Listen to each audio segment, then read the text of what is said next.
Things are about to get a little steamy in here as we begin 90s erotic thriller season on the Collector's Cut. And what better way to start than with perhaps the most famous of them all, Michael Douglas and Sharon Stone's star in Paul Verhoeven's Basic Instinct.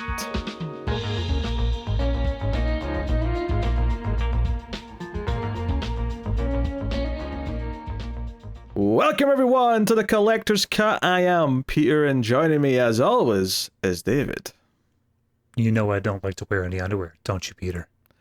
This is a movie podcast. Welcome to the show.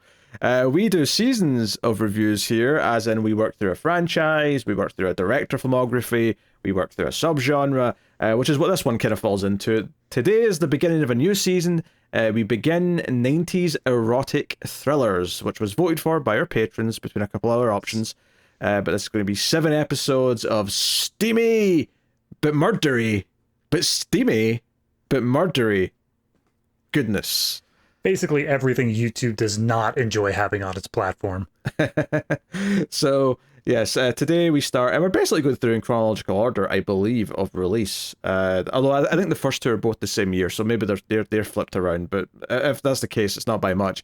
So, okay. Today we discuss Basic Instinct, the Paul Verhoeven classic. Yes, it's that one where Sharon Stone changes how she crosses her legs. That's that one. Pete, you ruined it for me. I was waiting for you to ask me what I knew about this movie, and I was going to say that is literally it. Oh, so you hadn't seen this before? I have not seen this before. Okay, interesting. I had, but it was like, I mean, wait, do you mind? 15 years at least, maybe even a bit more than that. I think I was just at my end of my teens when I saw this. The perfect time for it. So, yes. We'll start spoiler-free, of course, as we always do. We'll give you a warning before we get into the spoilers. And, of course, if you are liking the show, please do hit the like button. It helps us out a bunch on YouTube if you do. And, of course, there's more bonus content you can get from me and David. But I'll tell you more about that at the end of the show. So, yes. When you think of erotic thrillers, not that there wasn't any from prior decades, because there absolutely is. In fact, one of the seasons that I've got sort of penciled down for some days, 80s erotic thrillers, because there's a whole bunch of those too. Oh, okay. But I feel like Basic Instinct is probably one of the first ones that spring to mind. And there's a few that do spring to mind quickly, but I feel like that's the one that really springs to mind. So, what place better to start at than this one?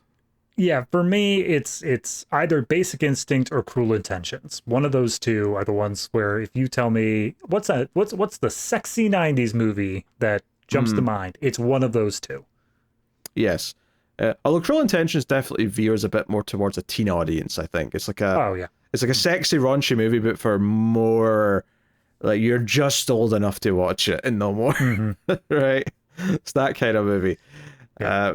Or maybe I just say that because it's a bunch of like actors who were on like WB shows that are in it. Maybe that's the reason why I'm saying that. Yeah, that was Ryan Felipe. Was that Sarah Michelle Gellar? It was indeed, yes, the hit television star herself, Sarah Michelle Gellar. Yep. But here we have Sharon Stone, we got Michael Douglas in the leading roles. Paul Verhoeven, of course, became kind of known for having a little bit of violence and eroticism in his movies. How much of that reputation existed before this? The violence was definitely there, but I feel like this is kind of the start of like his erotic, at least in his English-speaking movies. I can't vouch for his original language films back before then, but yeah, I mean, the basic gist of the movie is that some rich ex-rock star is stabbed to death during sex with an ice pick, and Michael Douglas plays our detective who gets involved in the case. And this rock star had a girlfriend, also rich, played by Sharon Stone, who is, we'll call her provocative. I'll say that for now, and we'll dig into it later. I think that might be overstating it a bit. You're making her sound a bit too sexual there, Pete. Were you dating the suspect? No, I was banging him. The opening quote that I said there was not my first choice, but I feel that my first through like 12th choices of opening quote were not appropriate to open an episode with. They all had F-bomb. Okay, because I cleaned that up. She did not say the word banging. I cleaned it for YouTube. Yes. So, yeah, it's obviously, this is a movie for adults. This is definitely an R rating. There's lots of full frontal nudity, things like that. So, which is something we might see a lot of over this season, just based on the theme of erotic thriller. Yeah, I was watching this as I was doing my job, work from home. I had that over on some monitors to the side here. And there were moments where I had to double check, like, my camera is taped shut, my microphone is off. I don't want anybody hearing or seeing what's going on my screen right now. What would they see while this is on your screen, David? It's just because how everything's angled. They'd be able to see literally the movie. Okay. How many Kleenex did you go through whilst watching the movie? How dare you? I am a toilet paper man. Classy. Yes. Oh, dear. So, yeah, I mean, that's the basic plot of the movie. We'll get into more details later and more of the cast after a little bit, but as I usually do, I'll start with a simple question. David, what did you think of Basic Instinct? I liked it. I guess it was weird for me because, like I said, one of the only movies that I have actually seen in this sort of genre was Cruel Intentions. And when we came into this as 90s erotic thrillers, I kind of thought they were all going to be that. I kind of thought they were all going to be more in that vein, but that movie is a lot more talky. That movie is a lot more, it's a teen audience. It's exactly what you said it was before. It doesn't have like high octane action or like copious amounts of bloody murder or whatnot. And then also looking at Paul Verhoeven's filmography, yes, this was just after his RoboCop and Total Recall stuff, but it was also right before Showgirls. Yes. So I genuinely thought that this was going to be more of like the talky side of things rather than high octane adventure and action the whole way through. But I was surprised. I mean, very quickly in this movie, I was surprised, and they kept it up pretty much the entire time. So I enjoyed it. I think it was a solid thriller. It had some good tension to it. I think that the mystery of like what exactly is going on there, without spoiling anything too deeply, is very well done. I will say I kind of guessed it about 30 minutes in. Basically, as soon as they dropped the first clue of what's going on, I was like, I'm betting this is what happens. And then nothing ever came around to make me question that. So the movie kind of fell a little bit flat there, but I recognize that it's still a solid tension-filled mystery for anyone who didn't quite immediately get that. Music's great. I really enjoy the soundtrack to this. It gives a very eerie quality throughout all of it. Jerry Goldsmith did the music, and that's actually someone that he worked with in Total Recall, as well as Sharon Stone, who was in that movie. So he brought a few people with him from that one. Yeah, but no, overall, very good movie. I can see why it is regarded so highly. It doesn't feel like smut for the sense of just having smut. It feels like it does actually serve a purpose to the narrative of drawing you into this world and getting you more addicted to it as time progresses. I think that's a key word here. This movie, in a lot of ways, is about addiction of some kind. The main character, we find out quite quickly, is suffering from many addictions, and you can argue that he's being exploited in some way because he is prone to letting himself go down the rabbit hole with different things. It just happens to be eroticism in this case. Right.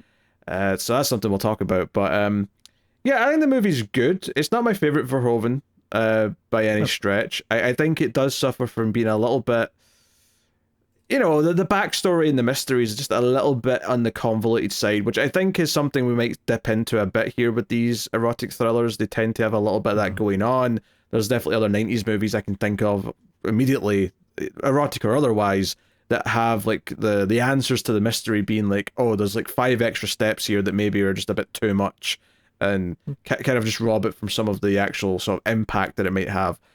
But it's funny because we did The Game.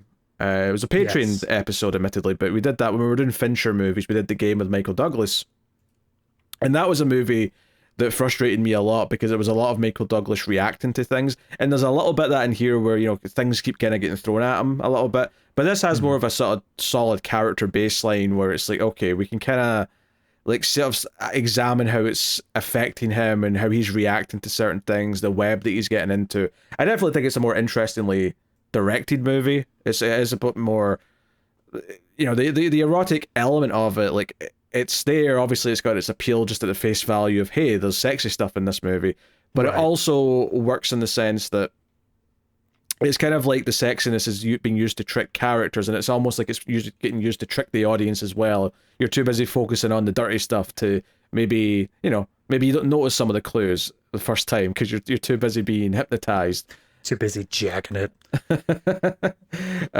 But yeah, I think it's good. I think it's good. I don't think it quite hits great though. I think they just no, it's fair. But I think part of that for me is just it's ultimately the convoluted noir mystery is not necessarily to my taste. It takes a very specific kind of well written like mystery where by the end of the story I'm like, okay, every part of that hit, I'm satisfied with everything they revealed and how it affects the characters. Ultimately, I feel like 9 times out of 10, even when it's a pretty good movie, I come away feeling like, okay, yeah, they had to write it this way so that all these little bits would be there for the backstory and the teases and the red herrings and whatnot. But that, that's a genre thing where either you're going to love that or you're not, and I tend to be a bit more lukewarm on that side of things. Yeah, there's a bit in this movie where they get the name of a character, and Michael Douglas goes off to investigate the name of that character, and they're like, oh, that person doesn't exist. We have no record of that. And so he goes back, and they get the name. He like confronts about the name of the character, and it's like, oh, I didn't say whatever last name. I said a very similar sounding last name. You just left off a letter, and then all the pieces like start falling into place. And I'm like, what was that for? Like, it felt like that was there to add 5 minutes to the movie rather than it being like a step in a process, you know? Yeah, I mean, I think the purpose of it was just to further make us doubt a certain character, but then when it turns out he just misheard something, oh, maybe we shouldn't doubt that character. Maybe they are legit, kind of, like, it's this whole movie basically boils down to who did it, and there's like a main suspect, and by the end there's like, okay, there's 2 real suspects, and like, which one are we going with? So, yeah, I mean, as much as you say it boils down to 2 real suspects, I think it does. It's a weird structure because it doesn't start off with that second suspect even being a suspect. It starts off with main suspect, and then we do like a branch of like, oh, maybe this person did it, and then the movie continues for a while until we get a reason why they didn't do it, and then we do it again and again and again until finally we get to the end, and it's like, oh, now it's these 2 left, but ultimately it's kind of just focusing on the one person throughout the whole thing and why they did or didn't do it, and then these little offshoots throughout it. Oh, yeah. No, I mean, it's always about Sharon Stone's character. Like, she's always what the movie's about, but it's very possible that she did or didn't do it for most of the movie, and you're kind of like being presented with compelling, at least in theory, alternative choices as to maybe we're judging her purely because she is a bit more confident with her sexuality and the way she talks, and not that she helps herself with some of the mysterious like qualities she intentionally puts into things, but so there's all but there's a lot of good stuff. I think that the 2 lead performers I think are both solid, right? Yeah, they do a good job. I think the directing's good. I think, like you said, the music's pretty solid as well. It's got a kind of a very recognizable main theme that kind of shows up throughout the whole thing. And there's like standout specific scenes that work really well on their own. I can sort of see why, for an audience that maybe wasn't used to even just having full frontal nudity in like a big mainstream movie, how this kind of like did become part of the zeitgeist in 1992 when it came out. Oh yeah, absolutely. It's amazing to me because I looked up just a little bit of how this movie got made, and apparently the MPAA came back was like, nah, man, that's an NC-17, which is essentially what X became after they stopped handing out X's. But all that he had to cut, all that Verhoeven had to cut was like 30 seconds of the movie, and they got it down to an R rating, which I'm very curious what that 30 seconds had that it had that much impact on it. Sometimes I feel that you put in your head, oh, it must have been like 30 seconds of really extreme stuff, but sometimes when they tell these stories and they're like, oh no, it was like a frame here, a frame there, or like sometimes it ends up being like, oh, that doesn't even sound like it really makes that much of a difference. But to the MPA, who are just scrutinize things like frame by frame, they're like, nope, that's enough to get it down. Yeah, it's kind of strange because the rating system in the US is that, a kid can go and see an R rating if they've got an adult. That's not a thing in the UK for a 15 or an 18. And an NC-17 is basically an 18 in the UK, but it's not got that stigma where, we can't release a movie at that rating. Movies, I mean, it doesn't happen too often now because they've definitely softened over the years of what they consider to be too extreme. By and large, 90% of R-rated movies are 15s in the UK now. But NC-17, for whatever reason, there's this stigma where certain theaters just won't carry it, certain stores just won't sell it in their shelves, which is admittedly less relevant now in a world where physical media is dwindling. But at the time, that was a big deal. Yeah, no, I mean, I remember the first time I questioned the rating system. I was probably 15 years old, something like that. And I was brought with my father and a friend of mine to go see Zack Snyder's Watchmen in theaters. And that was, of course, an R rating for Dr. Manhattan being hanging out there. Yeah. But the reason I questioned it so much is because without anybody questioning anything, my little brother, who was 9, also came with us. And I was like, that doesn't seem right. I don't think that should be allowed. Yeah. What's funny is that a 12 used to be the same way in the UK, where you just had to be 12, and if you didn't look 12, they wouldn't let you in. They wouldn't ID you per se, but they would, question it if you looked too young. But I remember when Spider-Man came out in 2002, it got a 12, and it was like, oh shit, kids need to be able to go see Spider-Man. What do we do? So they basically invented the 12A, which is a PG-13, where, you can take it under 12 with an adult. So that was the first time that became a thing for any of the ratings in the UK. But it's never become a thing for 15 or 18. You can't do that with the R-rated stuff. Right. So. That makes it a little bit more sense. If the kids couldn't see Spider-Man, that's criminal. Yeah, I just oh god, what would they edit out of Spider-Man to make it not a 12? What is there's a headbutt somewhere. It's 100% the rain scene with Mary Jane and that sheer top. Is this the nipples? That's the scene. You think the nipples there absolutely is. Yeah, okay, 100%. They couldn't CG in a more. I mean, then again, over there, maybe there was a scene of a dude in the background swinging around nunchucks, and that's enough to make it happen. I don't know. You guys are weird. Nunchucks were a big no-no back in the 90s. That is true. Been less of an issue since, I think, but I don't know. The 80s, you had Reagan, we had Thatcher, and she was very, very opinionated on what people were allowed to watch. Yep. Yeah. So I assume this came out at an 18. I'm sure it's still an 18 because it is still, it's got full frontal nudity, it's got violence. There's no reason why it shouldn't be an 18, to be honest. Yeah. Almost certainly. So, yeah. As far as, just going down some of the other cast, some other more prominent characters in here. We got one played by George Dzundza, if I'm saying his name correctly. It might be a Z. I have seen silent D's before. Dzundza, perhaps. I have nothing to back that up, but yeah, it's a complicated looking name. It's funny, actually. I brought up Crimson Tide recently. He's in Crimson Tide. Ah, there you go. He popped up in stuff in the 80s and 90s. I recognize his face, but he's in here. We have another lead character in Dr. Garner, Beth, played by Jeanne Tripplehorn. So she's in there. I don't really know her from anything else other than this. She had a face that reminded me, but the person it reminded me of was Marie from Breaking Bad, which obviously is not the same actress. No, because she'd be older than that. Yeah. You got Leilani Sarel as another sort of supporting character who I don't really know either. But there was a few faces popping up in really small roles that I was recognizing. Wayne Knight shows up for one scene. You might know him from Jurassic Park or Third Rock from the Sun, or Seinfeld even. I was going to say, I feel like Seinfeld's the biggest one there. I don't know. Jurassic Park's bigger than Seinfeld. Come on. Well, funny enough story is apparently Steven Spielberg saw this movie and he saw Wayne Knight and he's like, that's the guy. That's the guy I want in this role that I got planned out. And he was actually the first character cast because he saw this movie. He saw Wayne Knight sweating at the sight of Sharon Stone's pussy and thought, that's the guy. I want him. He looks nervous. Yep. And he stayed through the credits to get that guy's name. You got him. Stephen Tobolowsky shows up for one scene as a therapist. We saw him in Memento back in the show. So, that was weird. I've only ever seen, I mean, obviously Memento's an exception, but I've only ever really seen him in comedic roles. This is the closest it felt like he was really trying to gun for like a dramatic part, and it was weird to see him in that. and yeah, we've done 2 movies with him now in fairly dramatic roles. Yeah. So there's that. Also, the guy who plays Skinner on X-Files is like one of the IA dudes. He's only had a couple of scenes, but he is there.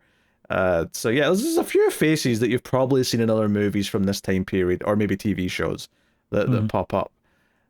Just that kind of thing. So we're also back to San Francisco, which I only say because we started with Dirty Harry back at the start of the show. So once again, we're back in the hills. I think it takes like 5 minutes before they show the Golden Gate Bridge, and I was like, obviously Dirty Harry is the one that we spent a lot of time in, but it has continuously popped up over the course of this show. Like how many times we've come back to San Francisco, how many times I've recognized it, and it's starting to get a little bit old for me. I don't know why, but I was just like, can we set a movie, I don't know, anywhere else? I mean, you say that, but I bet we've watched more movies set in LA and New York than we have San Francisco. Oh, I'm sure, but at least with LA and New York, it always seems like a little bit different. There's like just a general feeling of this is just generic city. With San Francisco, they zoom in on the fact that it's San Francisco. It's like, look, here's the bridge. And guess what? When we do a car chase, they're going up the hill and they're flying over the edge. Yeah, they always do it. They always do they get a bit of air because they're driving too fast down the steep roads. Yep, they always do it. This one's no different. There was no remote control car in this one, though. Well, immediate -2 points, but yeah, we'll see how it does. Yeah, just worth mentioning. Yeah, but yeah, it's a very solid movie. But if I'm, comparing it to... I mean, I won't compare it to other erotic thrillers. One, because a lot of the ones we're going to do, I don't think I've seen. Some of them I've not seen, or have seen, but some I definitely haven't. But if I compare it to Verhoeven's other movies, then, I like RoboCop more. I like Total Recall more. Oh, yeah. I mean, it's been a pretty decent amount of time, probably a decade or so since I've seen Total Recall, but even my memories of that, I like that a lot more than I like this, just right after the fact. Yeah. Yeah, that's fair. I haven't seen Showgirls yet, although I look forward to it. Hold on, I'm opening the spreadsheet to extra reels, just waiting for it to pop up in the middle of this show somehow. I don't think that'll be an extra reels movie. Really? All right. Despite what people have said about it being bad, there is a staunch defense group. There is a staunch amount of people who really adamantly say it's actually a masterpiece. So I'm not ready to just throw that into the extra reels list. All right, fair enough. Well, I'm saving that for when we do like a dedicated Verhoeven season. Well, at this point, we're running out of time. We've already done the RoboCops. Oh no, he's got tons of Dutch stuff that I've not seen. You want to go into the Dutch stuff? Okay. Oh, of course, yeah, because he's got a bunch of modern movies. I want to see Benedetta. That's the Sexy Nun movie he did. That looks great. Like he's got tons of stuff to do. Black Book got a lot of praise when it came out in 2006-ish, shall I say? Anyway, that's something for down the line. Yes. But yeah, actually, one thing I was thinking about when I was watching this was Sharon Stone's age, and the reason why I was thinking about it is because I vividly remember when I was still in high school. 2006 is when Basic Instinct 2 came out, and I remember there being like this sort of like, oh, she's like pushing 50 and she's in like a sexy sequel to Basic Instinct. Is that too old? She's kind of old. I mean, she looks good for her age, but she's pretty old. Right. And I was watching this, and they say she's 30 in the movie at one point. I was like, is that true? Was she only in her mid-40s when that came out? And it turns out when this came out, she was 34 in real life, so she was playing a little bit younger. But maybe it's just a case of, like, we're older now. But I was thinking back to those memories and going, 50's not that old. Like, what were these people talking about? Like, oh, she's too old for this role. I'm like, there's tons of sexy 50-year-olds. Oh, yeah. Yeah, no, I mean, here's the thing. It's definitely a spectrum of terms. You can have really age-looking people, like people who look like they're in their 70s at 50, but then you also have like the Hollywood side of things, where people in their 50s look like they are still 30 or whatever. Yes. And there's a whole spectrum in between. Obviously, she looks great for her age, regardless. So just saying, oh, she's 50, is she too old for that? Yeah, well, when you think of 50 being like the Walmart checkout lady, clearly 50 seems older than Sharon Stone's 50. Yeah, I just had this memory creep back from like something I'd forgot. I remembered going past the billboard or whatever, and like then the memory of that conversation, I went, I don't know, was it just the media were just a lot more sexist openly about talking about women in movies? Like, absolutely. Yeah, probably. That's probably the answer. Absolutely. But yeah, it was just very blazing because I'm not talking about, this wasn't like some like weird 4chan thread. This I'm talking about, like, this was just like a show on the radio was talking about this. Mm-hmm. You know? Yeah, no, they were. I remember there being a whole like mini documentary I watched of just how awful the media was to anyone. Like, once you hit your 30s, immediately you lost tons of opportunities as a woman in movies because they're all looking for the sexy 20-year-old. That was something that Carrie Ann Moss said, is that the literally the day she turned 40, she was offered a role that turned out to be a grandmother. Yep. I'm like, what? Come on now. Ugh. I mean, unless the role, because I remember Kate Winslet played a grandmother on a HBO show, but that was specifically supposed to be, oh, you're a really young grandmother. Like, that was the character, right. So that was fine. Right. But so I presume this wasn't that wasn't the case with this Carrie Ann Moss edition. Oh, almost certainly not. And even then, like, it's a matter of like, okay, maybe she's at the age or whatever, but does she look it? Like, if you're trying to tell a story here of a grandmother, cast for the part. Make that something that like visually matches as well. Yes. Anywho, that was just a weird memory that came back as I was watching this. So we'll get into spoilers for Basic Instinct. You've been warned. Spoilers from this point on. We're going to work through the movie best we can. Although I will say this, because there's a lot of details to the case that come up and like they go through them quite quickly. Yeah. I am not going to even attempt to try and do all the details or go through all of those in order. Some of it will be summed up in a vocal montage, and that'll be the best you'll get. But obviously, there's big dramatic scenes we're going to talk about and things like that. So the movie, after its opening titles, which you get the main theme playing over, we start off with a steamy sex scene with a blonde woman. Although we can't quite see her face. Who could it be? The hair's covering. Although I feel like you can tell it's Sharon Stone. I mean, it's not like, if I have one complaint, if you wanted me to take the red herring seriously later, is that you had to like not even like show a hint of her face for me to buy into it. Well, Pete, I'm gonna go ahead and throw in the exact language you used of people aren't looking at her face. I didn't say that. No, but it's the idea that like you're gonna miss the little clues and whatnot because you're looking at other stuff going on. Nah. People are noticing. People are saying that's Sharon Stone right there. But forget that, audience, for now. It's steamy. They're rolling around, blah blah blah. But ultimately, she ties the guy's hands to the bedpost. We're clearly in a rich person's house. Very suave. Lots of expensive looking stuff. Lots of room. And she pulls out an ice pick. And I will say, I remembered this movie obviously having lots of nudity and sex scenes and whatnot. And I remembered that there was an ice pick, right? I remembered a couple of key scenes, but I'd forgotten a lot of it. To be honest, I'd forgotten how it ended. So the mystery was kind of fresh in a sense for me this viewing, because I did not remember who turned out to have done it or how they were going to explain it or whatever. But I also definitely forgot that there is, it's a very brief shot. It's very blink and you'll miss it. But there's an ultra violent shot of this ice pick get into this guy's face, right? Most of it is like typical cameras pulled back. She's, arms coming up and down, stabbing him. But there is one very, very brutal close up of just seeing it get into the side of his face. And you almost see like his eye pop out a little bit as she does it. And it's very quick. But I'm like, I did not remember that ultra moment of violence. Like, I wonder how many more frames that was in the original cut before they edited it down. I wouldn't be surprised if it was a lot more. But that was also the moment where I was like, obviously, again, going into this, I thought it was going to be more of a talky sexy film, not a action-packed sexy film. So the moment that happened, I'm like, oh, this isn't Showgirls. This is RoboCop. Got it. Continue. Well, look, keep in mind, erotic thriller does mean if there's a thriller, then there's probably also some death. Like, that's a part of this. Yes, I was expecting a death, but like you said, it's super graphic. And I expected that to be something that continued throughout it, because to just open up with that and never get back to another graphic scene would be weird. Yeah, which is not to say that they're all going to have death for certain, but it's definitely something I expect in most of them is a murder of some kind or a planned murder or something to that effect. Yeah, some sort of crime large enough that it like warrants investigation and thriller status. There's danger. There's going to be danger of some kind and whatnot. So obviously, erotic thriller. We're setting up a femme fatale here, and very quickly, we're introduced to Michael Douglas, who's our main cop. Nick Curran is his name.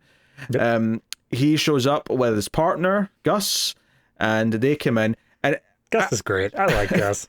I think here's what I like, particularly in these early scenes. Not so much in this scene where they're at the crime scene and the dead guy's lying in the bed and they're talking about all the semen stains on the bed sheets, and they're saying, "Hey, there's cocaine over here. There's this, there's that." There's a little thing introduced here that I thought it was maybe going to come up a bit more, but certainly only for the first 20 minutes or so. This idea that, oh, this guy was like a big donor to the mayor, so there's this guy here to sort of like, hey, we need to protect this guy's image. We have to not have this reflect badly on the administration. Keep this all on the hush hush, blah blah blah. I thought that was going to be a bigger theme going through it, but to be honest, after a certain point, it became more about the sort of the web of the main character being in her circles rather than. Technically they're still investigating that initial murder, but we're not really talking about the victim that much anymore after the first 20 minutes. But, yeah. Yeah, it felt to me like the mayor bit was only there to get extra eyes on it, because obviously there's people watching Nick throughout this and waiting for him to mess up or waiting for him to do something wrong. And we get his old backstory later on, but I feel like it was purposely just, this is a guy close to the mayor, and that gives us a reason so that when Nick starts going a little bit off the books, they can come down and say, no, we're doing this correctly because this is an important thing. We need you to not do that. Yeah. Yeah, like you say, it doesn't really give you his backstory yet. It does tease a couple things, particularly his boss reminds him to go to his 3 o'clock appointment, whatever that is. We don't know what it is yet, but that scene's here. Also, just a general idea of, I think, making him a little bit likable for the audience, because I think Michael Douglas, I think he's a very sort of intense, actor. I think it's very easy for him not to be likable, so I think him cracking some jokes as this guy that's there to represent the mayor, because the guy's like, hey, this guy was an upstanding civil liberties, blah blah, and then when they find the cocaine, he's like, oh, it's civil cocaine. He cracks a little joke, some upstanding civil cocaine. So you get a little joke, and it's like, okay, he's going against the authority, so maybe we can get behind him a little bit as a character. And just sets that up. But it's the 2 scenes where they go to the apartment of the girlfriend, which is Sharon Stone's character, but they don't find her there. Right? It's a nice, big, and expensive house. Instead, they find this other woman, Roxy, right? But even as she comes walking... Yeah, what you said? Well, they confuse her for the woman they're looking for to get with. At first they think it's her, but it's not her, right? So, but she comes walking down the stairs... And as she comes walking down the stairs, and she's obviously very attractive, they've dolled her up, she's wearing the high heels, whatever. As she's coming down the stairs, there's this moment where Gus is just sort of looking over at Michael Douglas and just sort of giving this eye. And there's kind of just the tone in this scene as they're talking to Roxy, and in the following scene when they go to the beach house, which is where Sharon Stone's actually staying, and they meet Sharon Stone for the first time. Every time Sharon Stone just casually talks about how much she's enjoying sex with the dead rock star, right? There's just this kind of sleazy excitement that Gus has on his face the entire time, where he's clearly enjoying hearing this. He's clearly enjoying meeting these attractive women. He's clearly into this. Michael Douglas is probably enjoying it too, but he's keeping a more straight face. He's trying to be somewhat professional. Yeah, we'll get more into it, I'm sure, as the movie progresses, but I really like that from a character viewpoint of Gus, because as they're both standing on the outside of this, where it seems like it's going to be maybe not open and shut, but at the very least, it's not going to be as complicated as they find it to be later on. Like you said, Gus is into this. He's just enjoying all the sexy women talking about sex all the time. He's like, yep, this is fun. I'm having a great time. But then as Michael Douglas gets more and more involved, more and more up to his neck in everything going on here, Gus just starts getting more and more despondent and pissed off about it. He's just like, dude, this is not fun anymore. This is not a bunch of sexy women. These are you are going to get yourself killed if you keep walking in these circles. And I like that evolution of his character. It makes it a more in-depth thing than just the guy who spouts funny one-liners off to the side. Yeah, I mean, I think, yeah, they do this idea that he's happy to enjoy it when it's kind of at an arm's length, but when his friend and partner gets more involved in it, one, it's kind of unethical because he's supposed to be investigating Sharon Stone. Oh, yeah. But two, this idea that if she is dangerous, if she is a killer, then you're putting yourself at danger, and that's also a big deal. But I think it's also this idea that he's able to sort of enjoy it and joke about it and like have these looks on his face because he's not an addict. Yeah. Whereas Nick is an addict, and we find out quite soon when he goes to his therapy meeting with Beth Garner, who we find out is also his ex. Not his ex-wife. His ex-wife is dead. More on that later. But we find out that, yeah, he says he's been clean for 3 months. He's not touched any booze. He's not smoking or anything harder, because apparently he used to do cocaine as well. And we find some other things out as well. We don't know what he's done yet or why he was under like suspicion until a little bit later. But clearly something went down and he has to go to these like mandated therapy sessions. But before he leaves, there's a moment where she's like, I still miss you, by the way. So he had an affair with his therapist at some point during this process of like being on probation and doing the therapy and all that. Yeah. And like everybody knows about it. It's like an open secret. And I don't know if they know that they aren't seeing each other anymore, but they all knew that they were sleeping together for a while there. Yeah, so the cracking, there's jokes being cracked by his co-workers whenever we're in the police station, and they're making comments and whatnot. But to go back to the introduction of Sharon Stone's character, because it feels like that should have a bit more time spent on it, is it's the first time we see her, technically. Obviously, I mean, it was her in the opening scene, but like we're not supposed to necessarily know that for sure. Yeah. And yeah, she's very blunt. The way she responds to questions, they say, were you seeing the victim? I mean, she knows he's dead already because Roxy presumably has called. I mean, obviously she also probably knows because she just did it. But yeah, but Roxy, of course, kind of like guessed that and then has probably called her ahead with these cops coming to see her. And they're like, hey, are you upset that he's dead? Is like, yeah, I liked having sex with him. He gave me great pleasure. Yeah, that's the thing, is they keep on probing like the idea of, oh, you were sleeping with him. That must mean you were in a relationship. You must be all broken up about it. And she's like, no, we were sleeping together, but like, I just liked the way that he felt. Like I had no like deeper feelings at all for him. Like it feels very flippant for a guy who just died. And obviously that's rubbing them the wrong way. Yeah, and she even says, oh, he liked to experiment. And so she drops these other little hints that are intentionally kind of sexy. Like, that's obviously making them give each other glances of like, who is this larger-than-life character? You can tell they've never met anyone who's spoken to them like this when investigating a case, because they probably haven't. Yeah, I think I think Gus, when he gets back in the car, they just share a look and he just goes like, wow. Like, he's just immediately like, Jesus, man, that woman. Yeah, and she tells him to piss off, basically. Like, hey, unless you're arresting me, like, we're done talking, go away. Yeah. And then, obviously, once they look into a couple more things, they convince their captain or whatever, like, okay, there's enough here, we have to talk to her. She's the last person who saw the victim, because she did spend time with them. She admitted that, at least. So, let's bring her down to the station. And there's a couple of people who are like, hey, maybe we shouldn't do that, because she's powerful, she's rich, she can just lawyer up. And Michael Douglas immediately says, she won't want a lawyer. But it's not even just that. Apparently, they do a background check on her, and she is a psychiatrist as well. Yes. She has a psychology degree, and she's also a writer. And they check out the book that she wrote, and one of the books she wrote is literally exactly the murder scene. Yes. The rock star gets killed with ice pick during sex, right? And like tied up to the bed with a silk scarf, which is exactly what happened there as well. Yeah. I couldn't remember if that was already before they go to speak to her. Obviously it is. But because that's where they have the scene where both Beth, who's like the station therapist, and this other therapist come in to like do a psychological profile. It's like, hey, what are the options here? And they basically lay out, there's two possibilities. And this kind of actually ties into the two suspects at the end, really, is that either she did it herself, and the book is effectively a planned alibi, because she's just going to say, hey, why would I kill someone the exact way I wrote it in a book right before? I'd have to be a moron. So that's an alibi, effectively. Or alternatively, someone has read the book and is obsessed with her and wants to frame her, and that's why they've specifically killed them in the way that it was in the book.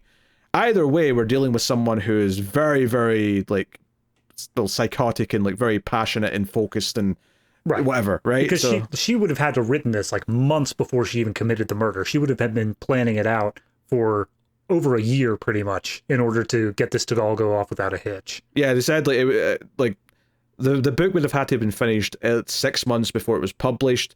And there's a chance she wrote the words years before that. Like, it doesn't mean it had to be the last second possible, you know? Right. So it's like, okay, we've established that. We're you know, sweetening the mystery a little bit. We're giving us some details that make it look compelling. And you do really get this impression that even from the first time she spoke to the detectives, is like, oh, she's enjoying playing with them. She's playing a character. And one of the things that comes up a lot that Beth brings up, and we'll talk more about Beth properly later, but even early on, she's like, oh, she's a psychologist. That means she knows how to manipulate people and play with people. Because I think in this scene, Michael Douglas is like, yeah, so are you. You manipulate people. You do it for a living, right?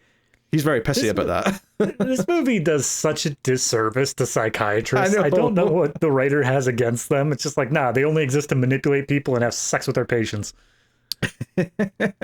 So we get this whole scene where they go out to get her and say, hey, we've got not a warrant, but like a... It's like, we just want to bring you down. We just want to talk to you. Yeah. Come on down for a minute.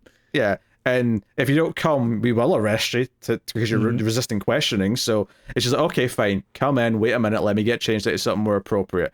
And we get... appropriate.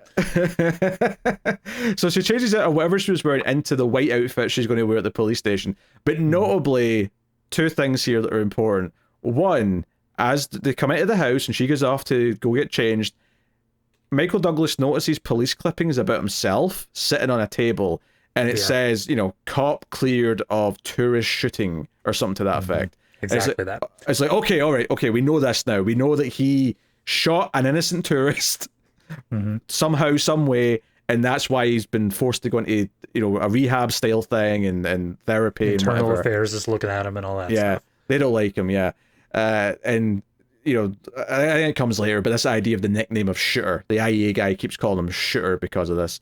Yep. Shooter McGavin, if you will. Thank you. All I could think the first scene that he was saying that was he just turns around, grabs the IEA guy and says, like, I eat pieces of shit like you for breakfast. Adam Sandler walks around the corner. You eat pieces of shit for breakfast? And just walks off confused. Yep. So that's the sort of important plot thing, but of course important for a character kind of like getting the wheels turning on the seduction aspect is that conveniently she is getting changed in front of a mirror, which is conveniently aimed towards the door. So Michael Douglas gets a proper eyeful of like the entire show and watches this play out as she puts on her dress. From the viewpoint that we get later on where we discover just how much of like an addict in every sense he is, yes, I get it. I understand from a character standpoint why he is like getting the full eyeful, but just as like a decent human being, I'm like, bro, if you just, you know, he stood in one area and noticed the mirror a little bit, and I'm like, okay, if you just stood there and you were like catching a side eye, whatever, I'll accept that. But he like crosses the barrier into a hallway so that he can get a direct line of sight to the mirror. And I'm like, that's taking it a bit far. I think it's fair to say, David, that that's not an accident. This is intentionally a very flawed character that we're dealing with.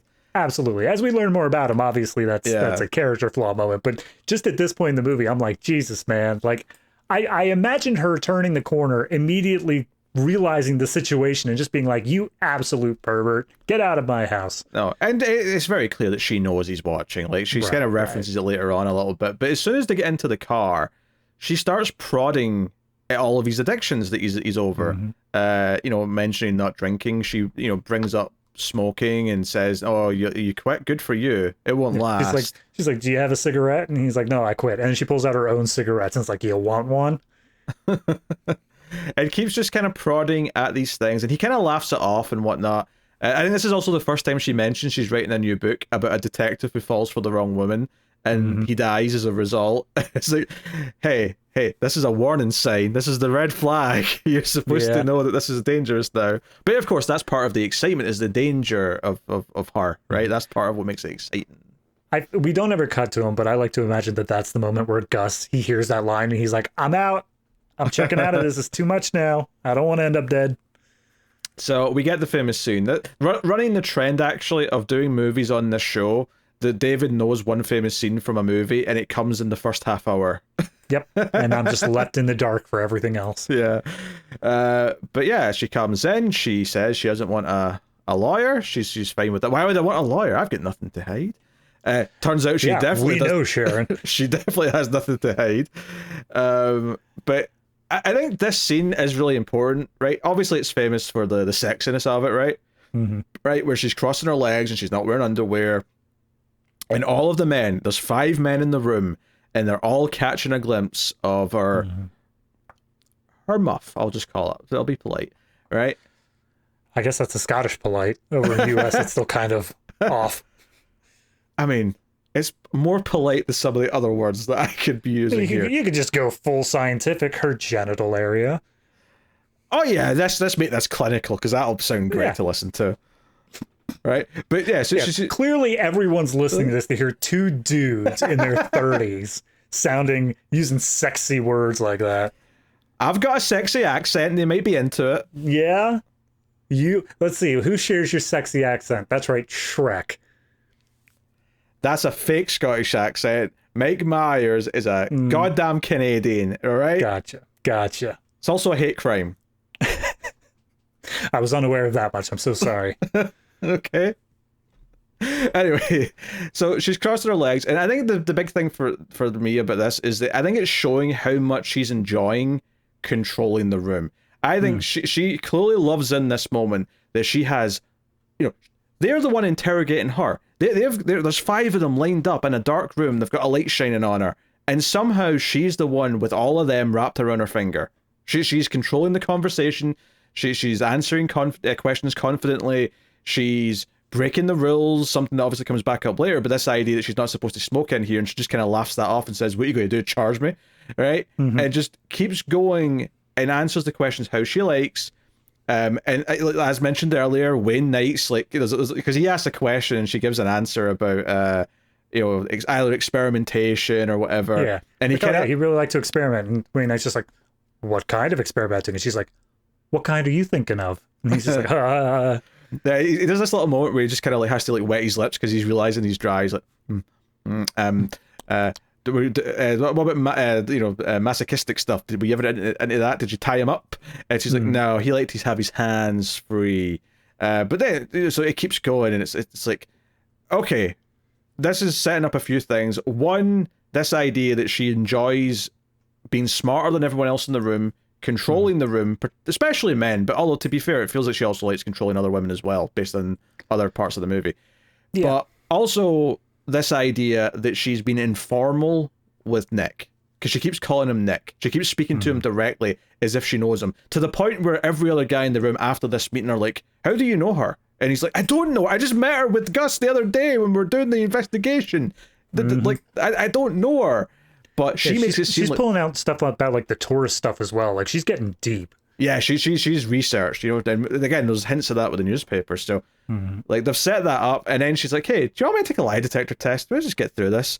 And what's so great about this is that obviously it comes back negative, and the guy doing the test is like, look, there's no way she did any of this because she's a flat line. She did not, blood pressure, heart rate, nothing changed, right? The pulse, all of it, completely flat. And Michael Douglas is like, that doesn't mean anything. People can fake it. And this guy's convinced they can. And he's like, no, I know people can fake it. And the implication is, especially when Sharon Stone kind of brings this up in the car on the ride home, is that he did a lie detector test when he shot the tourist. And the implication is that he was able to successfully lie and got away with it. And it's like, oh, yeah. Because at one point she says, I guess we're both innocent then. And he gives her this look, and it's like, oh, she knows what she just said. And he's like, because I think, if anything, I almost wish that the movie maybe, because I thought they were going to play a bit more with this idea of his guilt over that, and maybe have a bit something that, not a redemption per se, but have it be more of a factor. It exists solely for the purpose of showing that he has a chip on his shoulder, and why the establishment of the police later on in this movie don't trust him with certain aspects he's made. But yeah, it doesn't really ever come back in a way of he killed an innocent civilian. It doesn't seem like he cares about that all that much.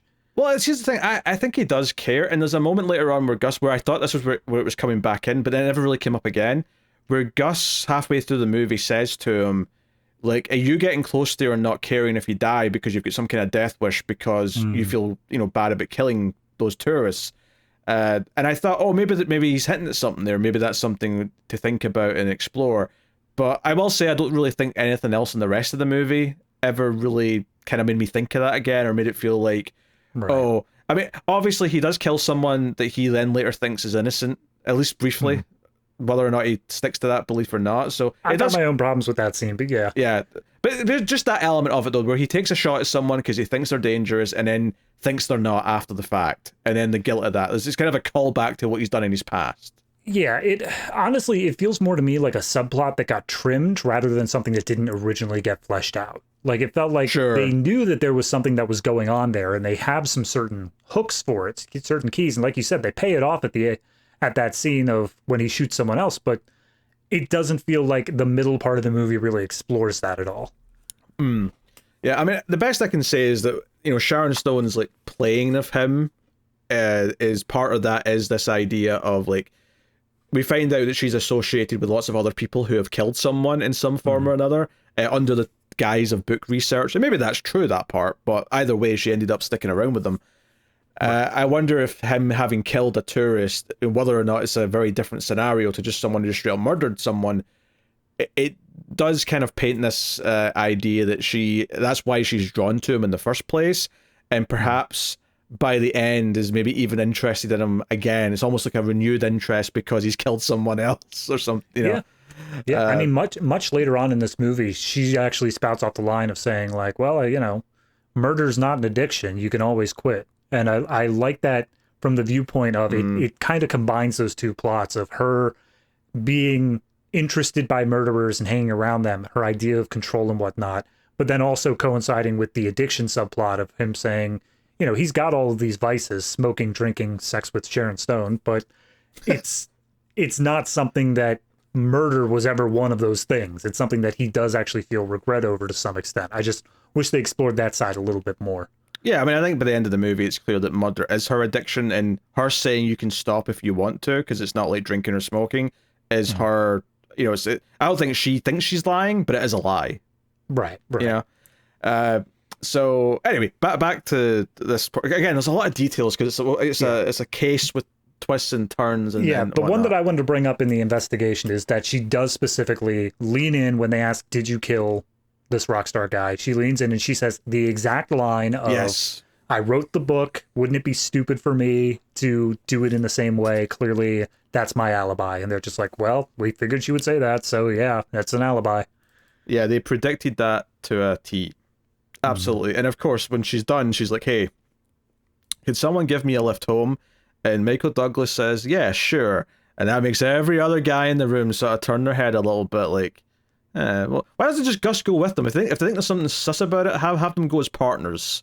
There's something. Gus wants to go out drinking with the rest of the group. They don't want to.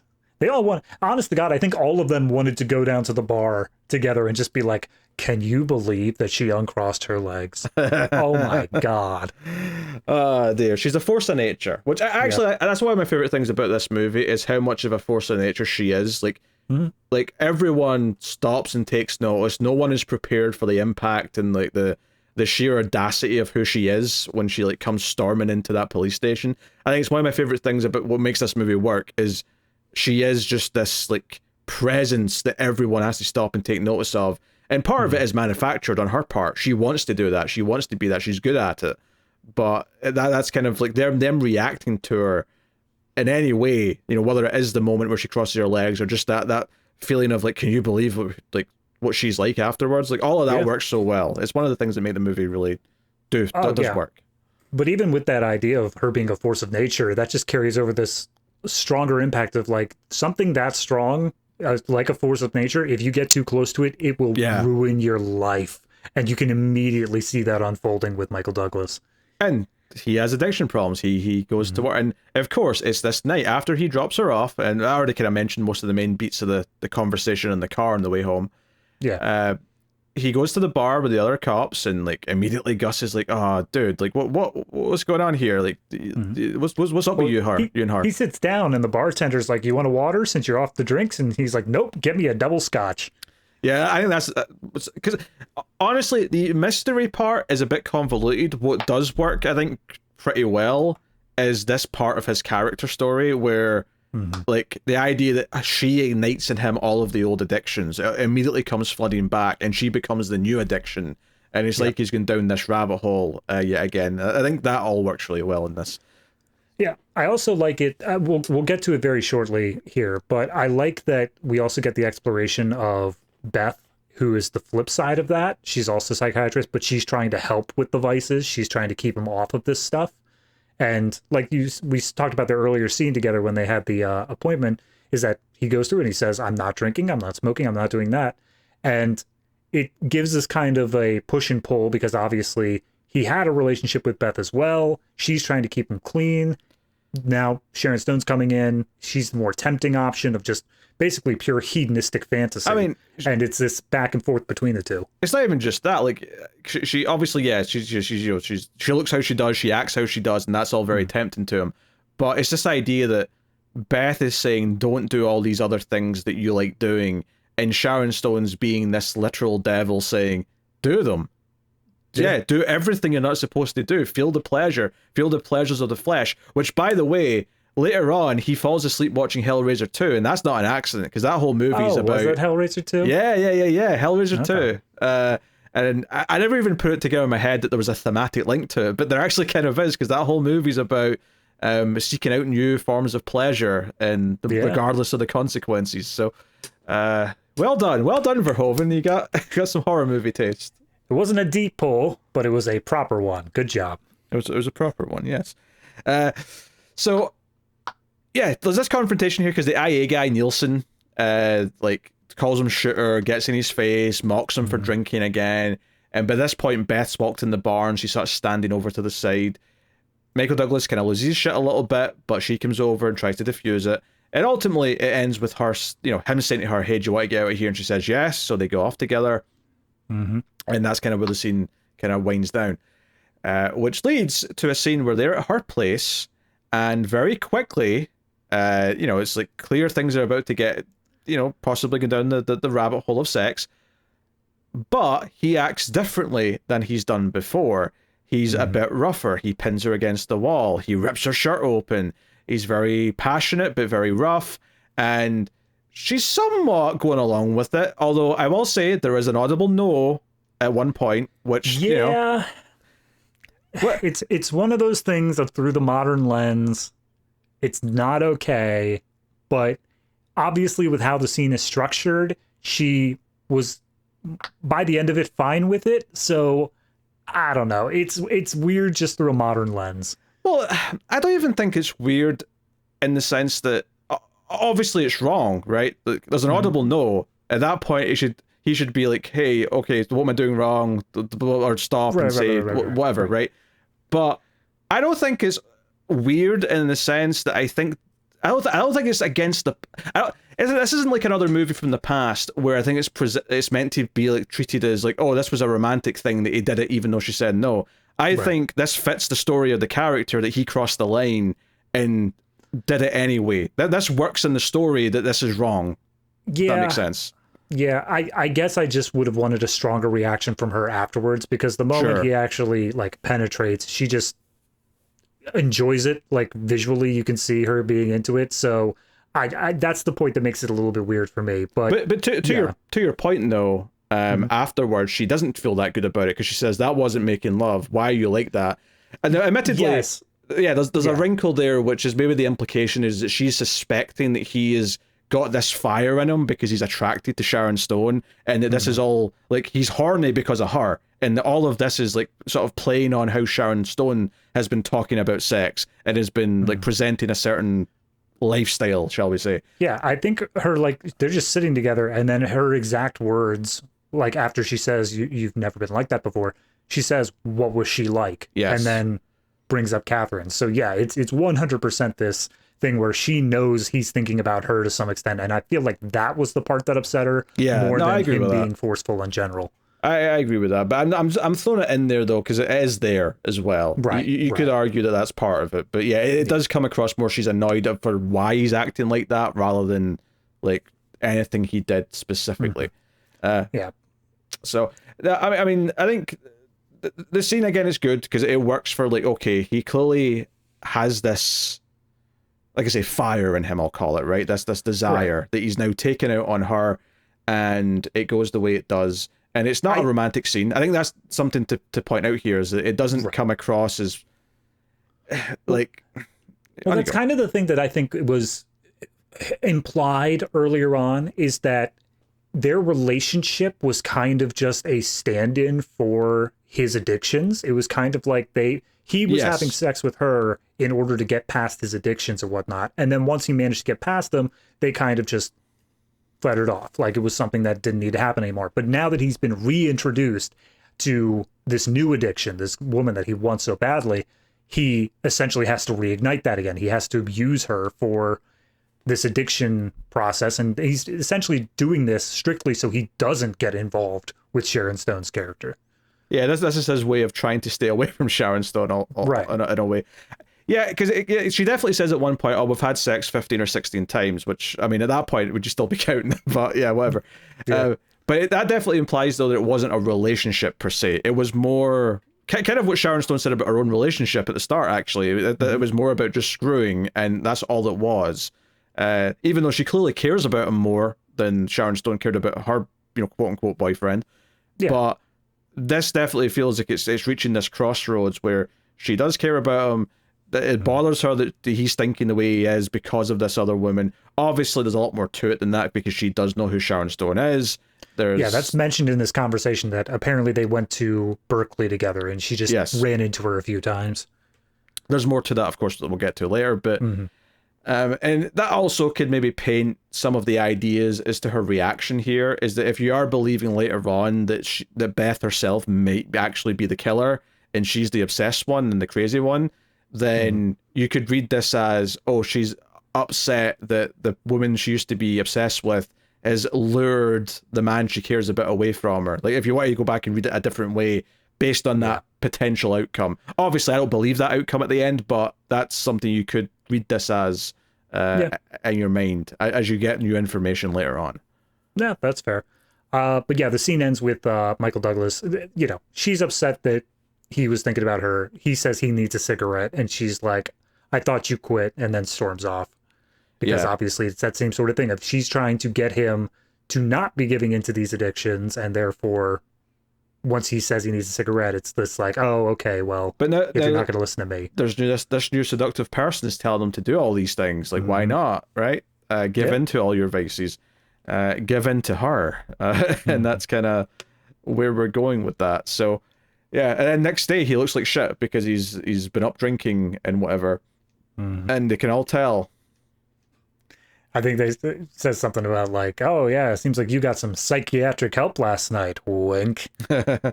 Which, yeah, like, so he goes to see Sharon Stone again around this part. Well, he's told by his boss. Everyone else goes off to do different things relating to the case, but he's told by his boss, like, follow her, see what's up. And this is where we get the car chase on the windy road. Oh, yeah. So, yeah, because the boss wasn't super sold, and like he was basically accepting that the lie detector test was, well, that's it, she's not a suspect anymore. But then it's when they looked into like more of like her past and the books and stuff, and they found out that her parents died when she was young, but also a professor at Berkeley died in the same way with an ice pick. And like, okay, that's enough to like raise some suspicions. All right, follow her, keep an eye on her. So he does. He tries to just follow her around, and we get, like this thing where she starts just speeding past all the other cars and winding down roads, and he tries to keep up and does well enough to get to her first location where she meets with this other woman who we later found out is a woman who did time in prison for killing her whole family like 30 years ago or whatever it is. Yeah. It's a very strange story. But then she starts doing all the dangerous driving again and is able to lose him a stoplight, and that's it. Like, so he ends up just going back to her place later on after all that, and sees her undress once more. Yeah.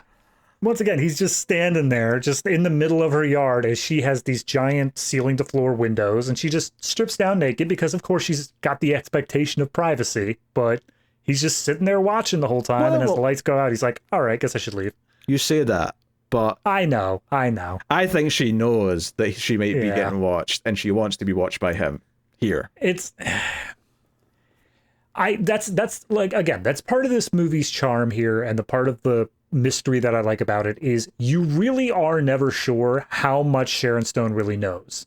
Like, obviously, as it continues on, she reveals that she knows a lot more about certain aspects of things, but in any given moment, you don't know whether or not what she's doing is just her being flippant and carefree and like just living her own life, or whether or not she has an absolute masterfully crafted control over every situation that she walks into. The tone of the movie, to me, suggests that she just, this is like all a part of her plan. Now, whether or not she necessarily assumed that he would follow her home or whatever, I think she knows she's been followed, and I think, you know, maybe she knows, like, maybe there's an indication to her that someone's opened that gate or something, so she's like, oh, he's there, I'll put on a show. Like, it's that sort of thing where maybe she chose to take the dress off in the light before she walked into the other room because she knew he was there, and that's why she did it that way rather than doing it in the regular private way, just in case someone's sneaking a peek. You know, like, and I mean, that's an entirely possible thing, but it's also just as equally valid that it's possible she had no idea, and it's left up to the audience to determine how, quote unquote, innocent is this character. In the moment, yes. I think by the end, I'm convinced that she didn't know.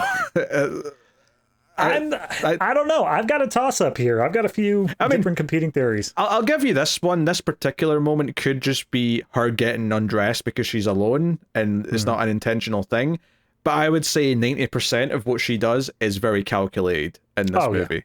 Yeah. Well, even the very next scene is so he's learned about how she associates with the murderer of that family or whatever, and he Googles it on the police database. Yeah, Google being a very strong word for 1992.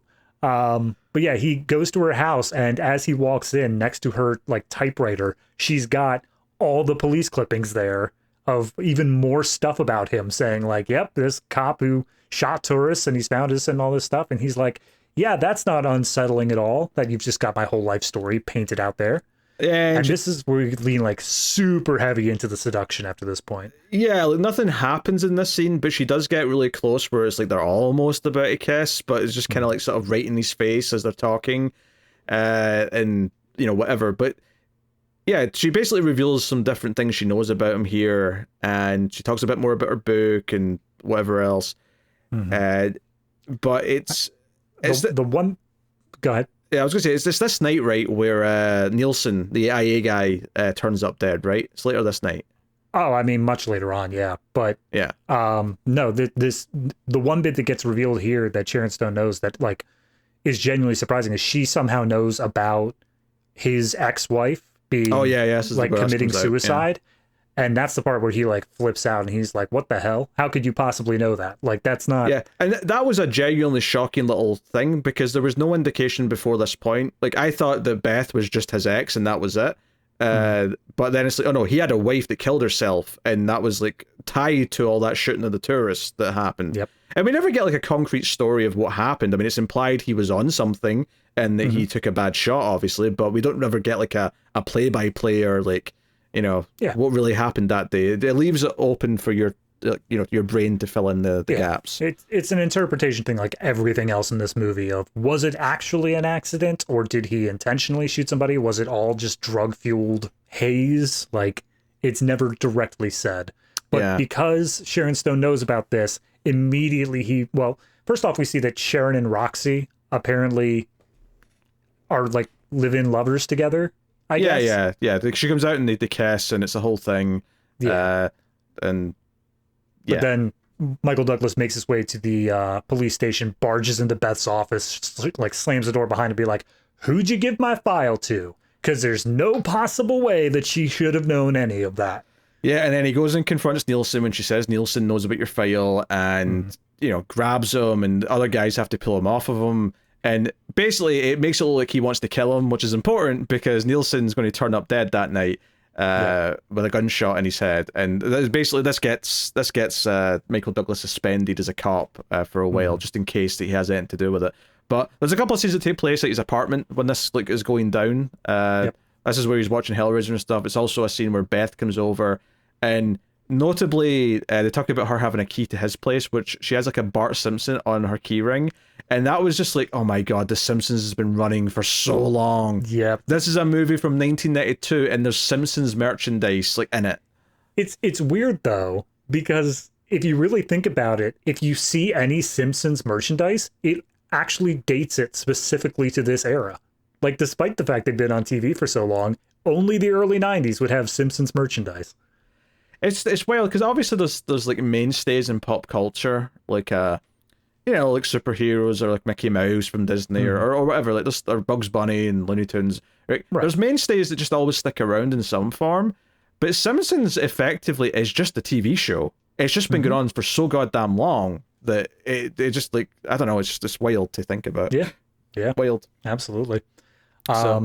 The other thing that happens in this conversation is they talk about like why she gave up the file to Nielsen, because it is supposed to be confidential, and apparently she did it because Nielsen was going to like nail him to the ground with something else, and it was only because of it was only because of her session notes that she was able to clear his name for that specific thing. So she handed him over to clear his name for whatever that one thing was. Yeah, so again, it's showing you, at least up until this point, it's showing that she is someone who genuinely cares about him, has done things to help him, and has his best interests seemingly at heart. I will say though, did you find that they also did a, like, maybe not the whole movie, but certainly when Beth was first introduced, I thought to myself, oh, they're still trying to do their best to make her look as sexy as possible. I mean, definitely during the sex scene, but I don't feel like I got that in like the initial appointment. It was the pouty lips, the glasses, the, like she's always got the heels and stockings. Like, I felt like every woman in this movie is stunning. I will say, yes, she is probably more made up and like it does look sexy. My only issue is that every single time we see her, she's wearing like the most drab outfit I could possibly imagine. Like it's all browns and like dark greens and stuff, which may have been sexy for the time of early 90s, but nowadays not so much. Maybe for more of a contrast from the rich, sexy people that are in the movie, maybe having her look, I don't know. I'm not saying cast someone else necessarily, but like, I don't know. I still feel like they were trying for everyone to be sexy because it's a sexy movie, so all the ladies have to be. Oh yeah. I don't know. It felt like there were maybe just like some contrast. Maybe it would have been. Like, I'm not saying make her ugly. I'm not saying that. I'm just saying more ordinary, more normal. Yeah. Like a normal person you would see outside. I think that for what develops later on in the plot, that would also inform a bit more of Beth's mental state of like making it seem more plausible of a certain thing being true, but we'll get to that. Yeah. But regardless, like dude shows up dead. Immediately the boss is like, hey, give me your gun, Michael. Like, just he's like, you don't think, surely, and Gus is like, I don't think so, but a lot of them do, so we have to deal with this. He gets pulled into the exact same room Sharon Stone was in for an interrogation, and he lights up a cigarette, and he's doing all the Sharon Stone things. He says the same thing. He's like, why would I kill a man that I grabbed in front of an entire police station of people? I'd have to be dumb. He almost quotes her word for word. And then they call him out being like, yeah, that would be a pretty good alibi that you set up there, wouldn't it be? Yep. So he's off the case, at least officially. Obviously, he's still going to go and... I mean, it's a movie. Like, once he's off the case, that's when he can crack the case, obviously. Yeah, absolutely. This is when he's not bound by the rules of the establishment. He can do whatever he damn well pleases. Yeah. So this is where it becomes more of a temptation, because he sees Sharon Stone again, and it's in this scene where she says, hey, I'll be at the nightclub tonight, the dead guy owned, like, you should come by. What else happened in that scene? I forget. She meets up with him at his house, I guess, or at least like he drives by, and then she's waiting for him. That's right, that's what that happens. Yeah, they go up to his apartment and they have a little bit of a flirting scene there, and again, almost kiss but not quite. And then they do the whole thing of, okay, I'm going to be at the nightclub. Go and check me out. And that's where Gus is coming up, and they pass each other on the stairs. And immediately Gus is like, bro, don't do this. I brought a delicious pizza from Pizza Hut for you, Michael. Let's have her pizza and not worry about her. You may think that she may give you the best bang of the century, but nobody can out Pizza the Hut. So, yeah, we get that scene where he goes to the nightclub and he's like walking through the nightclub looking for her. And he sees Roxy first dancing, just sort of, going for it. I love the early 90s dances that they got going on here. Very intense. Because they get full arm movements. That's the part that we're missing from dance moves nowadays. It's the pumping up in the air, doing all that stuff. The one I loved is that after he follows her to the bathroom and Sharon Stone's in there doing cocaine or whatever, and her and Roxy kiss, and they come back out, and he's watching them dance together, and eventually Sharon Stone, who's groping and being groped by Roxy, eventually walks over to him and starts dancing around him.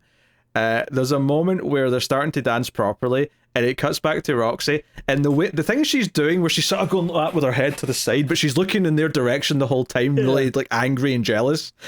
She's doing the overly enthusiastic European kiss of hitting both cheeks. Yeah, but she's looking over all jealous the entire time, so she's very intense looking the entire time. That gave me a good chuckle. Yeah. But this leads to them actually having sex for the first time, where they go back to either her place or a hotel room. It looked like a big hotel room, maybe, but it's hard to tell. It's hard. I think it's a hotel room, but it's... The next morning, we get a note from her saying that she's down at the beach. So that implies to me that maybe it is her place. That would also explain why Roxy is able to get in later. Right. And there's also a mirror on the ceiling, which I don't think that's hotel standard, but... Well, maybe for one or two special rooms it may be. Wow, yeah, absolutely. If you can pay for it, she certainly can. Because they mentioned that she inherited $110 million from her parents, so... Yeah. She also, one of the other things that came up was that she was previously, I don't know if it was dating or married a boxer. Oh, who also died. But he died in the ring. Also died in the ring, yeah. So... They have this sex scene, which goes on for quite some time, right? It's probably the most explicit sex scene in the movie. Yeah, and you don't actually see... there's a few moments where you think you're about to see something, south of the border, if you will, but it always just, conveniently an arm's in the way, or, it'll cut just at the last possible second or something. Yep. But it's explicit and, sort of clearly showing, he's giving her oral sex, she's now giving him a bit of oral sex. I think my favorite thing about this, though, is that there's actually story in this sex scene if you're paying attention to it, which is that they're kind of fighting for who's dominant, for who's taking charge, for who's the one in control. And she clearly likes to be in control, but he's kind of fighting for it and saying, "No, I'm in control." But then she rolls over and says, "No, I'm on top now." So there's a story there. Yeah, he starts out as in control, but then she slowly starts taking it back, and you can see him trying to fight it, but ultimately his addiction to just wanting this to continue for any means necessary is his downfall, because she pulls out the white scarf and ties up his hands, and he's just well, I could stop this, or... He's clearly very scared, but he's also obviously enjoying it. And there's a moment where she's on top and she arches back, right? And forgive me, the cowgirl position, but she arches back, and that's what the killer did in the opening scene, I should say. Yep. As she's reaching back for the ice pick. Yeah. So you're like, oh, is she reaching for an ice pick? And then she flaps forward as if, maybe she's going to stab him. But then, no, she didn't have anything in her hand. She was just orgasming. And that's it. That's, Look,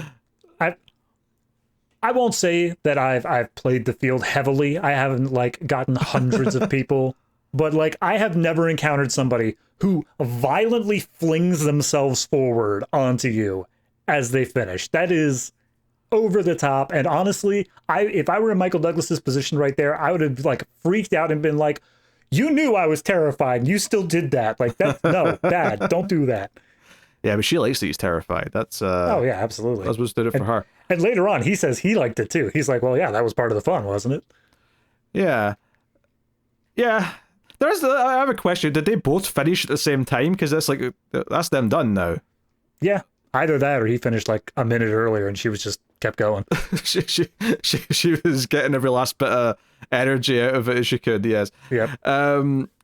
But of course, he gets up during the night, and Roxy's in the bathroom, all ominously. And I think this is our first kind of like proper red herrings. Oh, maybe Roxy's this jealous girlfriend, and she's the one doing all this. She's the one killing people around her, and maybe yeah, on you go. She doesn't do herself any favors because the first thing she says is, "If you keep on seeing her, I'll kill you." She does say that, and it's like, oh, did she kill the other guy to like make him look bad? Because it's implied that, hey, Sharon Stone likes when I watch. I always watch. So she probably heard a lot of the things that were said, between them before, right? So the evidence is there to some extent, and sure enough, she does try to kill him, the next night. So I do like this scene though, because Roxy is obviously very jealous, or at least she's played off to be here, and Michael Douglas is kind of like, "Hey, I'm cool with Sharon, or sharing, I should say. Like, I have no problem making this a multiple person thing." We know he's cool with Sharon. Yes, that's my slang and dropping syllables there is my downfall. I think it's all like I think there's a quick scene with him with her on the beach in the morning, and it's just kind of like an amicable thing. She talks about writing her book still, and whatever. Yep. And he goes to see Gus, right? That night, right? And yeah. And Gus is drunk. He's in like some cowboy bar or something. And he's like, "Hey, I went by your place. You weren't there." He's like, "Yeah, I wasn't there today." He's like, "You weren't there last night either." "Yeah, I wasn't there last night either." He's practically sitting there wiggling his eyebrows like, "Yeah, get it? You know what I'm doing?" And he's like, "Oh no, you slept with her. No, you idiot." And grills him. And they go across the street to a diner to get something to eat. And this is where he starts just yelling out, "Oh, you screwed her. I can't believe you did that. Also, is this about killing those tourists? There'll be more tourists. You have to feel that bad about it." Which I was like, all right, Gus, all right. No need to get unlikable. Yeah, fair. So, but this is where I was like, okay, maybe that is going to be more of a prominent thing in his story. Whatever. This was definitely the scene, though, where I was like, okay, there is no way that Gus is not killed by the end of this movie. Because he's like the best friend character. He's just like I actually thought they were setting up for his death here when it was like, "Oh, I'll drive you home," and he's like, "No, I'll drive myself home." Which, by the way, Michael Douglas, he's clearly too drunk to drive. I don't care what he says, you can't let him drive himself home. So friends don't let cowboys drive drunk. Yes. But instead it's actually Michael Douglas who becomes a potential victim and it's clearly Sharon Stone's car because they emphasize the license plate, which you can recognize from earlier. I mean, even that, it's a very fancy looking, like, sleek car, so it stands out. The license plate stuck out, though, not because of the license itself, but right above the license plate, it said, like, a name, which that stuck out in my memory more so, because I'm not going to remember what the license plate is. Like, I'm not I mean, I won't remember it either, but it does have a Q, and I feel like I never see Qs in license plates. So, that was a bit weird to see there. I think I do.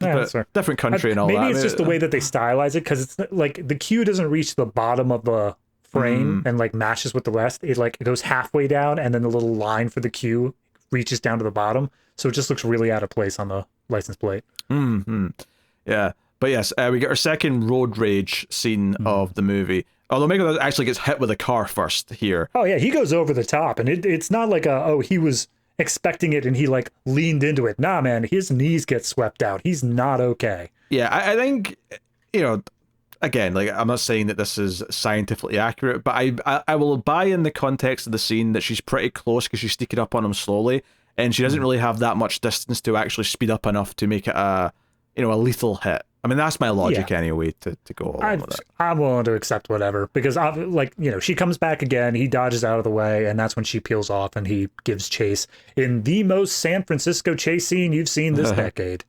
Yeah, so there's a lot of chasing around. Ultimately, they get to like a sort of road that's unfinished. There's got roadworks, and there's like a sort of a drop off to the sides, and she ends up going flying off the side and crashing to her death at the bottom.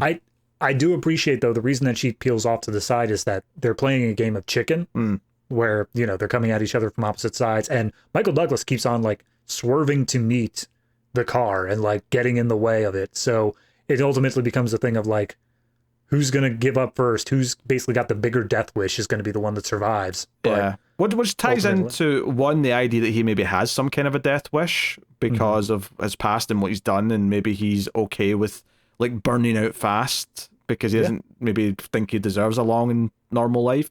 But it also just maybe ties into this idea of like, he's just crazy enough to like not lose a game of chicken, right? In the same way that he's willing to get involved with the possibly psychotic woman. I don't know, it kind of fits his character that this is his tactic here. No, I just thinking about it now, I think that it's interesting that his addictions are all things that are going to kill him. Like smoking, drinking, and then sex itself is not an addiction, but sex with Sharon Stone in this, that is absolutely going to kill him. Yeah, because he could be having sex with Beth on a regular occasion, seemingly, and it would be fine. Like, he wouldn't be, under threat. Yeah, absolutely. So, yeah, obviously this becomes a crime scene, and he doesn't really give the whole story. He's like, oh, like, she veered off the road. Oh, it turns out this is a woman that Sharon Stone knows. That's not a coincidence. Oh, yeah, no, we shared a glance earlier on, but that's the only thing I knew about her. Yeah, but it really paints this picture of she's tried to kill him. Could she have been the killer all along out of jealousy? Because it is worth mentioning that, the next day when he goes to see Sharon Stone's like, crying. She's heartbroken. Yeah. She actually really cares that Roxy's dead, or at least she's portraying that she really cares. That's maybe something that was going through my head where I'm like, is this part of the manipulation? Because what I felt from this scene is that if this is all about manipulating Michael Douglas' character, is that this is the part where she appears vulnerable to him. Because up until now, she's been this strong, alluring woman who's always in control, and this is letting him feel like a man because he gets to put his arms around and console her. It felt very calculated to me in that sense. Yeah, I mean, and it is, Beth explicitly points that out much later on in the movie, like in a 2 or 3 scenes time, but like, I don't know. For me, I felt like it was legitimate. I felt like it was something. You're a fool. It's working on you. She's manipulating you. She's playing with your little David Tar. I'm thinking with the lower brain here, absolutely. But no, it's the penis. Yes, okay. Yes, exactly. But yeah, no, it's. I don't know. I think it's because it's preempted with a scene of Beth bringing in like 2 other psychologists to talk to Nick that makes you, the movie itself structures itself to think that she's more innocent, whereas it's applying more and more of this guilt on Beth, or more and more of her being more manipulative and controlling of Michael Douglas, that when this scene rolls around, she does seem genuinely sad. And you see that she does care about Roxy earlier on, at the very least, because Roxy's been one that's stuck around. It was when the book was done, whatever she got involved with Roxy with, because Roxy was also a murderer. I don't think we mentioned that, but Roxy killed some people as well. She killed her 2 little brothers when she was a kid. Because this comes up after this, I think, where he's with Gus, and Gus is getting this information from whatever police station has the records, and they're like, yeah, because she was a minor at the time, she was like a teenager, and she killed the little brothers, it was a sealed record, so now that she's dead, it can kind of come out and stuff. And it's like, oh, this is weird. Does she know anyone who hasn't already murdered someone at some point in their life? Right. But she is still keeping that person around, and it does seem like she cares about her to some extent. So when she dies, I'm willing to accept that she's somewhat emotional about it. So I'm not saying she doesn't care, but I'm saying that these waterworks in the scene are all part of the manipulation. Yeah, I mean, don't get me wrong. The fact that she's goes through this whole thing of being like, "Oh, I shouldn't have made her watch. It was so selfish of me." Make love to me. Like, okay, maybe that's a bit. And not weird, only that, the seeds that lead to the potential red herring are the post-coital conversation where she brings up, oh, there was this girl when I was at Berkeley who was obsessed with me. She dyed her hair to look like me. She became a bit of a stalker. Her name was Lisa something.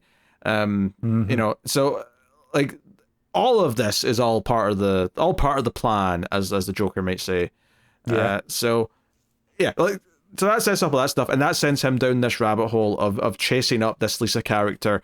Obviously, like we said earlier, the last name is slightly incorrect, so then he eventually gets a find, a match, and it all basically leads to an outcome that I think was actually very predictable at this point, because I think it's the scene where he's storming out of that psychiatrist meeting that you mentioned, where it's making Beth look a bit more manipulative, where it kind of implies that, oh, maybe she knew more about her in college than she was letting on earlier, because she's like, I know her, because she says something like, oh, she's playing you, this is what she does. And he's like, wait, I thought you barely knew her. And she's like, I know her type. I'm a psychiatrist, damn it. Yeah. All right. Well, and as soon as we're all she said, psychiatrists. We all behave that way. as soon as she said that, though, I'm like, okay, all right, you're the other suspect. I'm not actually convinced that you're the killer, but right now, because when she said that, and then it leads to Sharon Stone saying about this girl in college, I'm like, oh, it's Beth. Because I had that thought. As soon as she starts saying, oh, there was this girl in college, I can't remember her name exactly or whatever. Because they said they went to college together, right. yeah. As soon as she said that, I'm like, oh, it's Beth.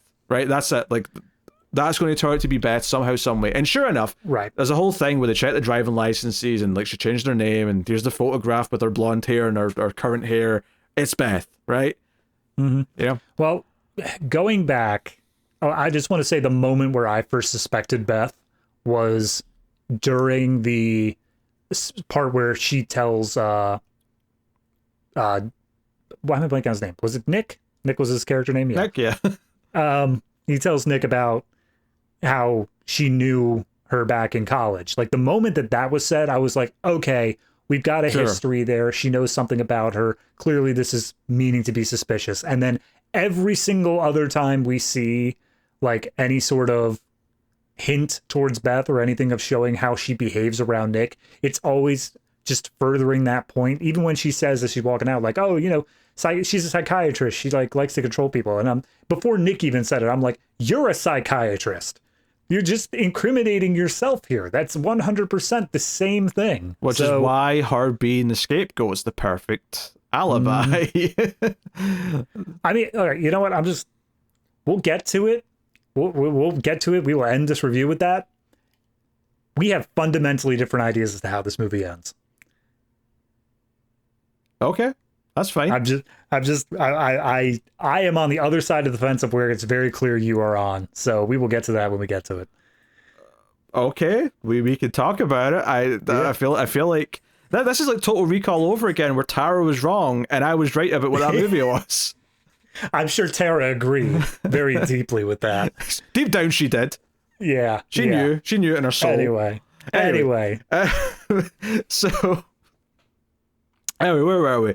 So she gets the actual name for Lisa Hoberman and finds out it's Beth, and then he goes to confront Beth in her apartment and basically says, like, explain, why did you not say that you had a thing with her in the past? Why did you change your name? Give all of the details. Which one of the details, by the way, is that they had sex once, right? Mm-hmm. And she's like, I was experimenting, I was in college, it was only one time, I felt embarrassed, I didn't want to explain to a bunch of men that I'm not gay, it was just a one-time thing, blah, blah, blah. Right. I think actually one of my complaints actually in the movie that I want to mention is that it felt like there was two very similar scenes where Sharon Stone comes to his place and he gets confrontational about some of the lies or some of the stuff that's going on, and she gets annoyed and storms off. And then after some more of this Beth stuff plays out, he comes home and she's back again and says, oh, I brought this as an apology, I felt bad. And then they have sex there, I think. But it felt like she showed up at his place in a very similar way, like 2 times, like really close together. And it felt a bit repetitive to me from a structural point of view. Yeah, there's a few things in this back half that felt very repetitive to me. One of that lunging back orgasm thing that we talked about before. Yeah, they do that again at the end, yeah. They do that exactly the same. And I'm like, well, what's the change up here? You didn't do anything differently. I don't know why we did this again. The difference at the end is that because it's the end of the movie, we can kill him now. If she's going to do it, it's plausible. And to be fair, there is like a narrative built around whether or not she's going to in that moment, which we'll talk about. But right. But I mean, it actually makes more sense at the end than it does in that first big sex scene that they had. Yeah. So, sure. Yeah, basically he goes on this sort of whole, like, sort of like, okay, let's talk about who Beth used to be married to. Oh, her ex-husband died like 5 years ago. That's suspicious. Shot in a random drive-by. And, hey, let me go check out the security files from Berkeley because Sharon says that she filed a complaint. Oh, wouldn't you know, the complaint was checked out by the internal affairs officer over a year ago. Yeah, the one that's dead, and that's all gone, which makes it look like they have been prepping this for a while or something, or Beth has been prepping this by like having him like get this file out of the system and so on. Yep. There was also a bit where the internal affairs officer apparently had like a safety deposit box or something that money was being deposited to like a year ago, and then it was taken out. So is that Beth paying him, or is that just the rich woman paying him to do that? Because she wants to set some of this stuff up. Regardless, it's because it's funny because like if you do believe Sharon Stone is behind all this and is doing all this. Nick's not a random person. If anything, like she knows who Beth is already, so she's like coming into this with like, oh, that's who she's involved with, so that's who my target is, kind of thing. Right. There's like layers to it, which is why it's maybe a little convoluted about all these things connecting. That's where it starts to feel a lot like if you like that, you like that, and if it's a bit too much for you for believability's sake, you just have to kind of go with it. But yeah, it's the issue of there was a pre-existing web, and then for the sake of the story, we had to have a new character dropped dead center into the middle of it, and now it's just trying to untangle everything. So regardless, though, she basically because she sort of like strips off during this like second scene where he comes home and she's there, and he's like, I've seen them already, and she's like, well, maybe the last time though, because my book's almost done. So he gets passionate. We cut away. We'll have to see it again, obviously. And sure enough, the next time he sees her and she's finished the book and it's printing out, she's very cold towards him, and she's like, I finished my book. We're done. Goodbye. I'll send you a copy. Yeah. Right. I'll send you a copy. I like how she says, like, yeah, because the whole recurring thing is him saying, like, oh, I'm going to find a better ending for the book where the detective doesn't have to die. I'm just realizing what I was referencing a movie there, but I didn't actually know what I was referencing. The line just came to me. I'll send you a copy. It's Scream. Courtney Cox says it to Sydney. He says, I'll send you a copy about her book about her mother's murder. And then Sydney punches her. And then that's when their friend jumps in and says, I'll send you a copy. All right, I'll take your word for it. Oh, no, she doesn't say that. She says it later when she's quoting her. But either way, it's right. She phrases it that way when she's talking about it. Anyway, continue. Yeah, so, there's a recurring line in this of him saying, like, yeah, I'm going to find a different ending for your book, one where their detective, he marries the wrong girl, but they live happily ever after, and they screw like minks, and they have a bunch of kids, and everything turns out fine. And she points out, like, stories can't go that way. Like, someone has to die. That's how these stories always go. It's not a happily ever after sort of thing. And so that's when, her book is done and whatnot, and she's basically sending him off. You get, especially with everything else that's been built up to this point, you get this vibe that she is pushing him away to an extent, basically saying, like, look, we're done. You're dead in the book. I don't want to see you anymore. Like, you get the vibe of it. Everyone that she has been around before has died, whether that's from her or for someone else. She's pushing him away because she actually does care about him to some extent. She's like, I don't want that to happen to you. Get out of my life. Do whatever. And he's like absolutely heartbroken by this. He's super broken up with the fact that he's never going to see her again. So at that point, I think Gus picks him up and is like, hey, I got a lead on that college roommate thing. One of the other dorm people remembers Sharon Stone. We're going to go talk to her. Yeah, they basically want to talk to someone because they can't get the report of the missing person, or the not the missing person, the harassment claim that Sharon Stone put in. They want someone, like a witness from back then, to talk about it. So it's like, here's a roommate from someone, from Beth's roommate maybe, who can corroborate any of this story. So they go to this building, and Gus is like, hey, you're not an active cop right now. You can't come up. I'll just be a few minutes. So he goes in himself, and immediately you're like, oh, this is a thriller scene. He's about to snuff it, right? We're going to tease this. We're watching him get into the elevator. Music's ramping up. Michael Douglas is looking up at the window and realizing something's off about this, and runs in to try and save him. But sure enough, someone in a blonde hair, turns out to be a blonde wig potentially, jumps out and stabs him as soon as the elevator doors open. It's a big scene, probably the second most violent scene in the movie after the opening kill. I think. And he gets up just to find Gus lying there bleeding out. He's dying, he's dead, that's it. Like, there's no stopping it. But just as like this is wrapping up, Beth comes walking out into the hallway and is like, wait, I got a message from Gus to be here. Like, what's going on? And Michael Douglas obviously sees this as being super suspicious, and he's already at a point in this, here in the movie, that he's starting to think that Beth might even be the killer, that she's behind all this. Like, basically, because you've got Sharon Stone saying Beth was a stalker and was obsessed with her, but you've also got Beth saying the opposite. Oh no, Sharon Stone was the stalker and she dyed her hair like mine, and she's the manipulative one, she's the crazy one. So he pulls out, not his own gun, he pulls out Gus's gun from his dead body. Because he doesn't have his anymore. Yeah, and points at her and says, hey, freeze, put your hands up. And to an extent, like, if she did just follow his orders, this might have went okay, but she insists on putting her hand in her pocket, and he says like twice, don't put your hand in your pocket. Yeah. Take your hand out of your pocket. Don't take steps forward. Stop doing literally everything in your power to make me shoot you. And she puts her hand in her pocket, thinking it may be a weapon. He takes the shot, but when he goes over to check her, she was just getting like her keys out for a reason. Which I can't even really say why she was going for her keys, but they see the bar. Some people just like jingling their keys when they're stressed, whatever. Yeah, so it's a little contrived. It's a little contrived that she doesn't just follow his orders and just like doesn't do anything. Until things de-escalate and like more police arrive or whatever. But she does, for some reason. She pushes his buttons and he takes the shot. And when the police get there, they find the wig and like the ice pick out in the stairwell with like a jacket, which also happens to be a San Francisco like PD jacket. And they're like, oh, it's one of her own. And then they search Beth's place. They find the gun that killed the internal affairs guy. They find all of Sharon Stone's books. They find an ace pick. They find, clippings and just stalker material and whatnot. All about Sharon, yeah. Yeah. Just the idea that she was obsessed. There's a photo of them like graduating next to each other, and she's looking at her all, crazy-eyed.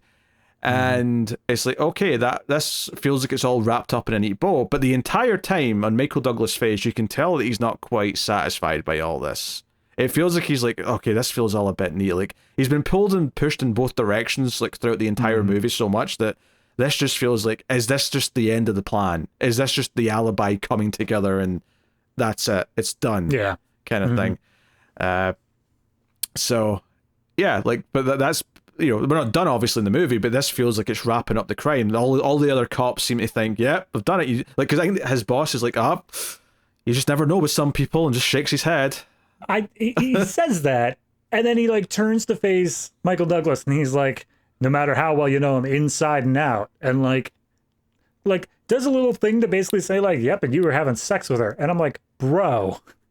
His partner just was murdered, and he just shot a woman that he was sleeping with. Have a little bit of sensitivity here in this situation. But I think the line's got a point, though, because the point of the line is that now he's thinking about Sharon Stone. He thinks he knows her inside and out. There is a double meaning behind it. Oh, no, it is absolutely, like, plot furthering to get us into the next scene. But all I can think is, like, dude, this guy is in shock. He hasn't spoken since, like, this all went down. Have a little bit of sensitivity for him.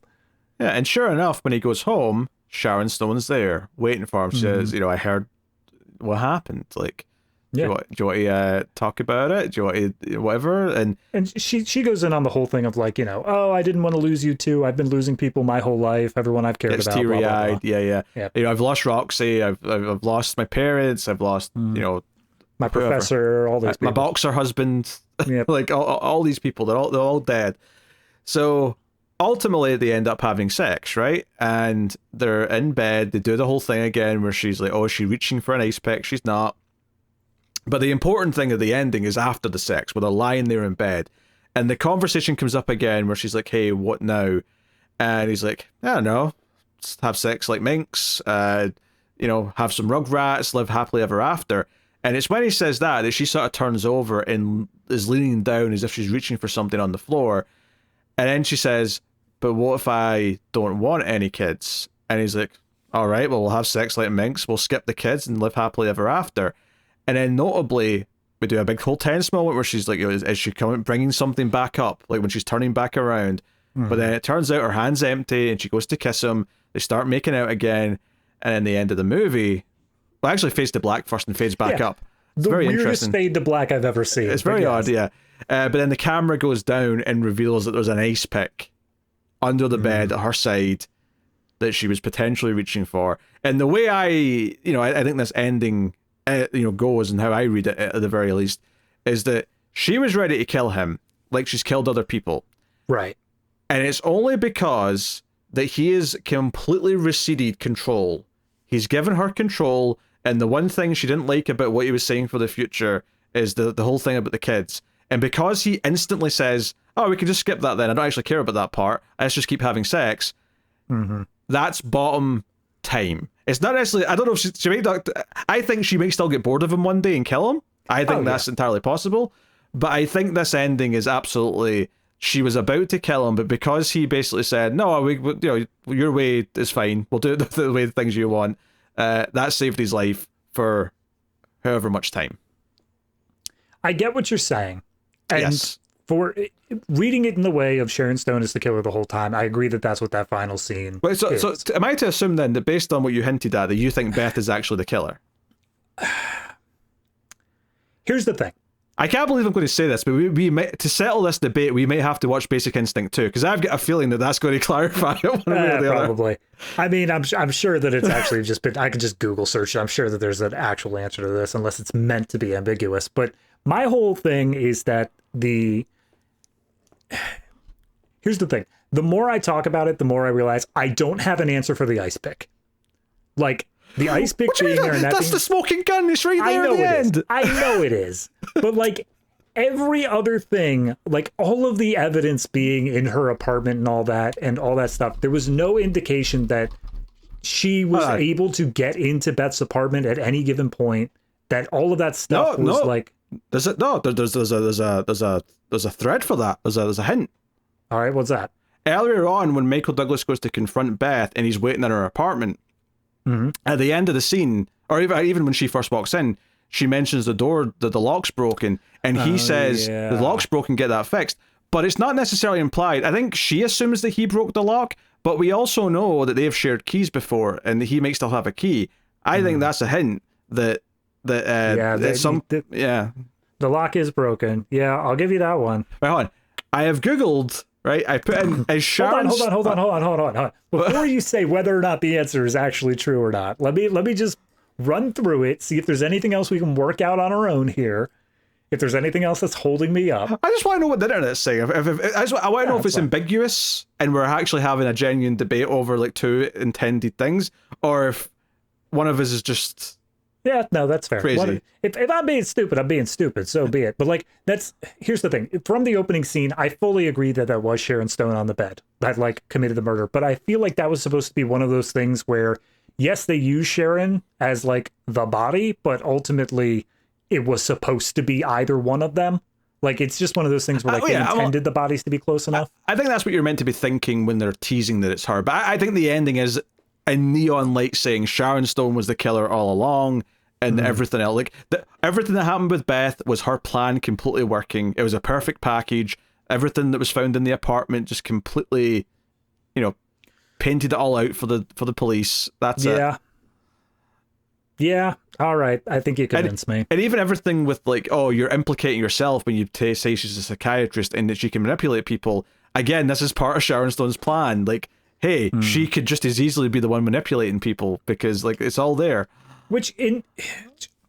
I mean, just from the point, this doesn't say that, Sharon Stone is not the killer, because it also wouldn't make any sense for Beth. But like, the fact that for this plan to work, like, she has to have been doing this since back in college, where not only was she like obsessed with Beth's character, but then like always had it on the background of like being able to link these murders back in a way such that Beth was the one that would be able to take the fall eventually. Like, I'm not saying there's nothing convoluted in this, because there absolutely is, but I don't think she was planning this when they were in college. I think that at some point, whenever it was, she decided she wanted to get back at Beth because, given if it turns out that she's the killer, then it means that Beth was telling the truth about Sharon Stone being the one who was kind of obsessed and crazy in college.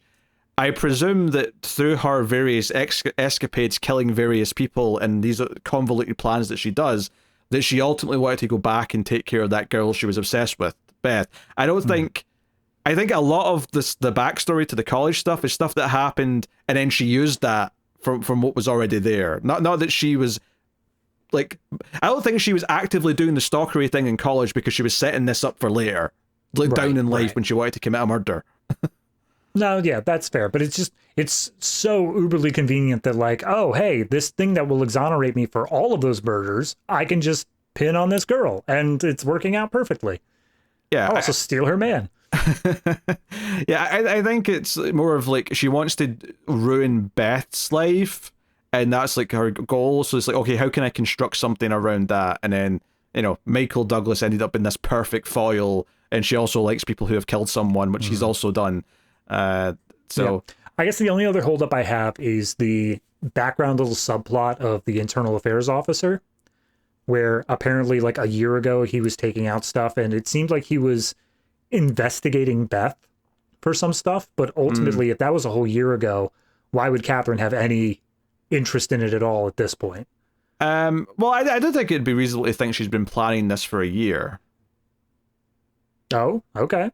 Well, just given everything that's happening, like, what? I mean, let's say this was the start of the plan. Like, the first machinations to get all this going is that she pays this IA guy to like take out this file because later on it will make it look like Beth was trying to erase her past to destroy evidence. Okay. See, I was reading that as the IA guy is actually on the up and up. I was reading it as him actually like doing his job. But if you look at it through the lens of he could be bribed, then yeah, that would work. And that's what the money was about. But I mean, again, I'd have to watch it again and like take notes and be like, okay, right, this is yeah, how just all the draw dots out connect. get the red string, start wrapping it around stuff. Yeah. But that was how I took it. I mean, my Google search, like, you know, the first result is Reddit. It said someone explained the end of Basic Instinct, and the response is yes, Catherine was the killer all along. Okay. Quora, was Catherine or Beth the killer in Basic Instinct? I don't trust Quora at all, but yeah. Yeah, someone thinks they're both killers in the response to that one. Who was the real killer? I mean, I guess then my it's not even a complaint. Like, so be it if the movie's meant to be a little bit ambiguous and you're left to like leave there and work through the clues yourself. That's fine. My only thing going into it is, why was Beth as a character so stupidly suspicious in everything she did? No, she is. I mean, that's the thing. That's why it's a good red herring to an extent, because she does have all these reasons why you could sort of plausibly say why, but it's all been constructed to an extent, right? This is like enough truth has been used to make her look like she's guilty. But of course, it does also make sense though, if Beth's story about Sharon Stone being obsessed with her and copying her, the idea that she would go out of her way to steal her current boyfriend effectively would fit into that obsession and fit into, oh, I'm going to be more exciting to him than she ever was. I'm going to be whatever, you know? You know what I think would have really sealed it for me of like, she's definitely was the killer, is if with the, the vacation of her role as the psychiatrist for the police department, because obviously she's dead, but also she was the murderer and whatnot, have anyone just throughout the line of like, oh, hey, anybody know any psychiatrists that could fill in or something like that? And just like the implication being that she will take over that role, and therefore proving that thing of like she's taken over her entire life and has done like all of these things to get to be like her. Okay. I mean, it might have been a bit too on the nose. I'm just saying that would have really locked it in for me. Yeah, because I think part of it is like getting back at her for like, I guess, rejecting her all those years ago. I don't know if that's like what the movie wants to be the primary focus of her like motivation. That's fair. You know? I mean, it also, I would love to know a little bit more of her backstory, because obviously, like, why did she kill the boxer? Why did she kill did she kill the boxer? Because that sounds like the one that wasn't like her, because he died in the ring. Yes, but at the same time, it's so weird that he did die at all. Like, it's one of those things where I feel like the story's leaving it up for, did she do something? Did she, like, drug him or something that caused him to die? Like, who knows? Who knows? No idea. But at least at face value, it doesn't seem like she could have been responsible for that. But I would love that to just be a whole thing where it's just like, yes, I've killed all these people that I made love to, but that one, total coincidence. That just happened. Oops. Maybe that was like, I mean, it's sort of like, again, left up in the air. Did she really like have anything to do with her parents' death when she was a kid or not? We don't really know. But what if like the death of the boyfriend who was the boxer, what if that was what made her interested in killing people? Was that like death? Maybe her reaction to him dying ignited like, oh, that's ignited like a desire in me to watch more people die or something. I don't know. Yeah. I mean, it's definitely double interesting when you think about it from the viewpoint of, she apparently wrote a book about like a kid's parents dying just to see if she could get away with it, sort of thing. And then you review that through the lens of like, could she get away with writing a book about parents dying with her own parents of dying? And the answer is yes, she did. So it seems like this is all just kind of in that same sort of way of Nick having these behaviors that are very much self-harmful and getting addicted to things that are in the end are going to hurt him. She also has a little bit of a death wish, but more so on the side of like, I'm going to do things that are so extremely obvious that I am the killer that none of you are actually going to believe that I'm a killer. And like just being able to get away with it over and over again. Yeah, I think the ending also ties back into the first time they spoke to her when she said, he gave me pleasure, so I'm sad that he's gone. I think this ending's kind of like, oh, Nick gives her pleasure, and because he's not expecting the kids and more than that, she'll keep him around for now. Yeah. But it's entirely possible that someday he might just be the inciting incident for her next adventure with someone else she's planning to, ruin or seduce. Yeah, entirely possible. I really hope police keep tabs on how many times a person's a suspect and then just say like, you know what, let's go ahead and just bring that person in. I think that's a good guess. Dear. But yeah, I mean, I think the movie excels obviously in its style, and it excels in the performances of the two leads for the most part. And I would say that it also excels in this idea that he's drawn into her seduction because it's a new addiction that goes along with all the other things that he's addicted to. I think those elements all work quite well. Some of the backstory of the mystery is a bit convoluted, and obviously as they bring up new elements and like they kind of flip on a dime because it's like, oh, like now we've got this new bit of information. One phone call's changed the trajectory of that clue. That happens a lot back and forwards.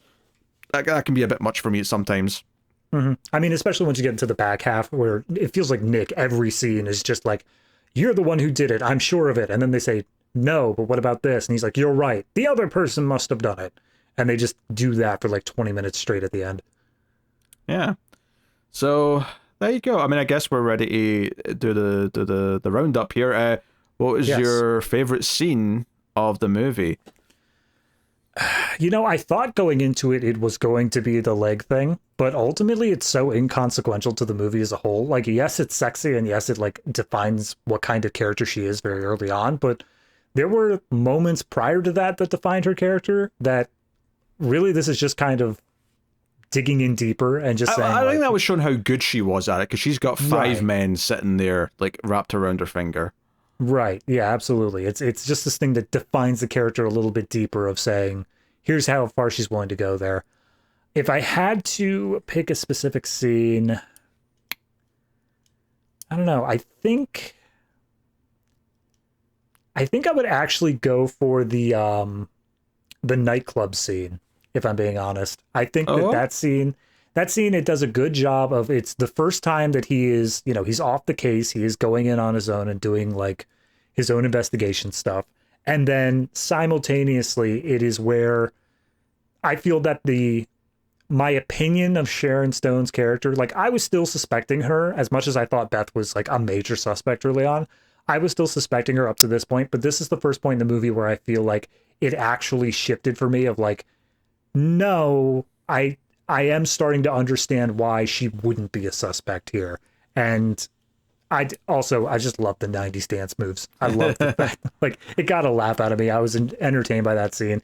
And it leads into, of course, a very sensual, explicit, and yet story-driven sex scene right afterwards. So I'm going to give it to the nightclub scene. Yeah, I think the leg crossing scene, obviously a contender. It's a very famous scene for a reason, and not just because everyone's a pervert. There is a lot of style to it. It's very memorable. I almost am tempted to just go with the opening scene, actually, because of just how good the actual kill itself is. That brutal moment is just so much more than I remembered. That I'm like, oh, like, like I'm actually come out of this scene not remembering all the nudity. I'm going to come out of this scene remembering the violence in this moment. And I think it sets up that whoever is the killer, they are like vicious. They are calculating that they're, this is not just someone who is nervously pulls a trigger because they believe they want to kill someone. This is someone who is doing it without any, they're a sociopath at the very least. So yeah, I'll go with that. It really left a strong impression at the start. And I do think, not entirely, but I do think a lot of my favorite scenes are in the first half of the movie as opposed to the second half, because it gets a bit more convoluted. And while I enjoyed the suspense of like leading up to Gussie's death, all the stuff with Beth and like the shooting afterwards is a bit like forced to get to that point for me. Yeah, no, I get that. I think the first half does a very, like, the most interesting part of this movie is the characters. I think the mystery, while very well constructed, at a certain point when it introduces the idea that Beth is a heavy suspect, ultimately the second half of the movie just devolves into who has more evidence on him and who's eventually going to be the one that like gets the last word, Yeah. rather than it being any sort of interesting new revelations. It almost becomes a checklist of details in the second half because of that. Yeah. As opposed to the intrigue of meeting the characters for the first time, how they present themselves to each other, how she draws them in, all that kind of stuff. Yep. But yeah, good. All right, MVP of the movie. It's got to be Stone.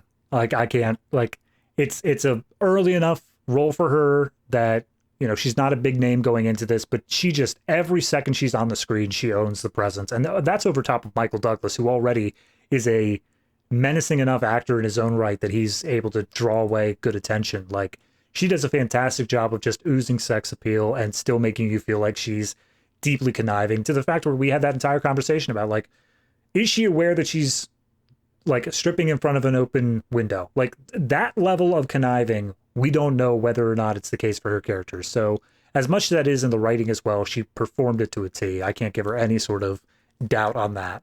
Yeah. I mean, that's the femme fatale of it all, is like how much of this is just her being a genius and manipulating people. Yeah, it's got to be Sharon Stone, I think. Like, Michael Douglas is very good. I think a couple of the supporting players are solid enough and they fit the roles well, but she does just kind of, like, this movie does not work if she's not able to, like, convince you that she's completely seducing someone with her intrigue.